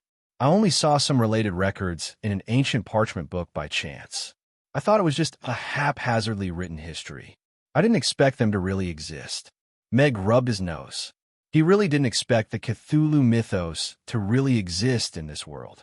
During this period of time, he had read almost all the books related to the Cthulhu mythos and absorbed the imagination of countless authors from Earth. He had no way to analyze how many of them really understood the great old ones, and how many of them were created by imagination under the influence of Lovecraft's mythos system. However, after the baptism of these ancient books, he had a basic understanding of the Cthulhu mythos system. The great old ones, who had terrifying power, once ruled the world in ancient times, but were sealed by the ancient gods and fell into a deep sleep. Under this system, countless colorful works were created, and many of the great old ones appeared. Meg still had many doubts about the great old ones that might exist on the Norland continent. The previous two encounters were also very shallow, whether it was the stone statue in the Black Fog or the throne in the Stone Palace. He couldn't match them with the various great old ones that had accumulated during this period of time. The parchment that Irina got from Crassus and the rest was roughly a wizard's prayer after the system's online translation. It praised the power and legends of an evil god named Meredith and mentioned a few other evil gods, showing extreme fanaticism. The last sentence caught his attention. The great old ones will eventually return and rule this world again. Did the various phenomena that suddenly appeared in this world mean that the return had already begun? What exactly are the great old ones? Can they be eaten? What do they look like? Irina asked Meg curiously. Meg thought seriously for a while and said, the legendary great old ones are probably indescribable things with all kinds of tentacles. Tentacles? It sounds a little disgusting. Can I do it? Irina frowned. Teppanyaki squid seems pretty good, Meg said after some thought. All right, let's catch a great old one and try it next time. I just don't know if the meat will be too tough to chew after millions of years. Irina was already itching to try. After all, this world used to belong to them. We should at least give them some face. Meg didn't know whether to laugh or cry. They spoke as if they could beat them. Even if they were sealed old ones, he didn't have the confidence to cut off their tentacles and make them into teppanyaki squid tentacles. As for Blower, I still haven't received any news about him. What I can confirm is that he hasn't fallen into Helena's hands, Meg said. Irina already knew that Blower was Shirley. She shook her head and said, I haven't received any news about him, either. I don't have many sources of information at the moment, but if he's captured by Helena, I'll go save him. He might be affected by the news of his father's death. I hope he can calm down. Mag heaved a faint sigh. He had witnessed Blower's father charging fearlessly toward those people who were attacking Irina and buying them some time. One day, I will make them pay the price for this, Irina said with a cold expression. Meg was silent. He naturally knew Irina's character. I will continue to get people to help find him as soon as possible, Meg said. You said we'll set off for the Fok tribe the day after tomorrow. Do you have a plan? Irina asked. Meg shook his head slightly and said, I don't have a detailed plan at the moment. Rescuing Connie's brother is the priority. Secondly, we have to find a chance to disrupt the coronation ceremony of the Kingslayer, Gary, and find a way to stop the Fok tribe and the August tribe from forming an alliance. Once the alliance between these two tribes is successful, the orcs will basically be on the side of the war alliance. No plan is the best plan. Isn't it just causing trouble until there's no end to it? I'm very good at that. Irina's eyes lit up when she heard that, and she smiled. Meg looked at Irina, whose eyes were glowing with excitement, and sighed for the Fok tribe silently. Nothing good would come out of being targeted by this great ant. Amy and Anna are already asleep. It's late at night. Shall we do something interesting? Irina asked as she leaned against the door. Her long and slender legs were exposed from the loose sleeping robe, and her soft silver hair was let down behind her back. She stared at Meg as she asked. Meg thought about it calmly for a while before taking out the tablet. Why don't we watch Cat and Mouse? Watch it yourself. Irina walked towards the bedroom angrily and closed the door. Phew, that was close. Meg heaved a sigh of relief and wiped the cold sweat off his forehead. He felt like he was being targeted by God at that moment. Luckily, he was quick-witted. Cat and Mouse is so interesting. Meg switched on the tablet and watched 2 episodes with relish before switching off the lights and going to bed. It was late at night, and most of the people in Chaos City were already asleep. The number of suspicious people roaming the streets had dwindled after the Gentlemen's League's strict screening. Even the tramps were hiding under the bridges obediently and didn't dare to come out in the middle of the night to scare the young ladies. Even the slums in the north of the city didn't have any vicious incidents for a period of time. All the famous gangsters have been sent to Bathai prison by those gentlemen who had turned into Sherlock Holmes after they found evidence of their crimes. Due to the shortage of prison cells, the density of the cells in Bathai prison increased immediately. It was said that it even caused some of the natives to be unhappy. Meanwhile, the Grey Temple and the City Lord's castle also increased the number of patrols on the streets, which really allowed the residents to have a good night's sleep. In the Grey Temple's dark dungeon, there was no difference between day and night in this place where no light could reach. Screams echoed from the partitioned cells into the gloomy and empty corridor, echoing in the distance and only dispersing after a long time. There was a dim oil lamp at the end of the corridor. Bolton stood under the lamp and stuffed some high-quality tobacco into his bamboo pipe. He lit it up with a flint and took a deep puff. He looked at his subordinate who was rushing out of the cell next door with a piece of paper and asked, "How is it?" "Director, we've already done the torture." Blaze still insists that he did everything alone. He also confessed to everyone under his system. He's not online. The subordinate handed the paper in his hand to Burton. Bolton took the paper and skimmed through the contents. He sneered and said, "Is he really not online, or is he still expecting something?" Wonderful Bookhouse that you're tuning in to the Romance Rendezvous YouTube channel. We're so grateful for your support, and don't forget to subscribe to join us on this incredible journey through captivating stories. Your generosity through donations truly makes a world of difference, as it's the primary source of revenue that allows me to expand and enhance this channel for you. Thank you from the bottom of my heart for being a part of this adventure.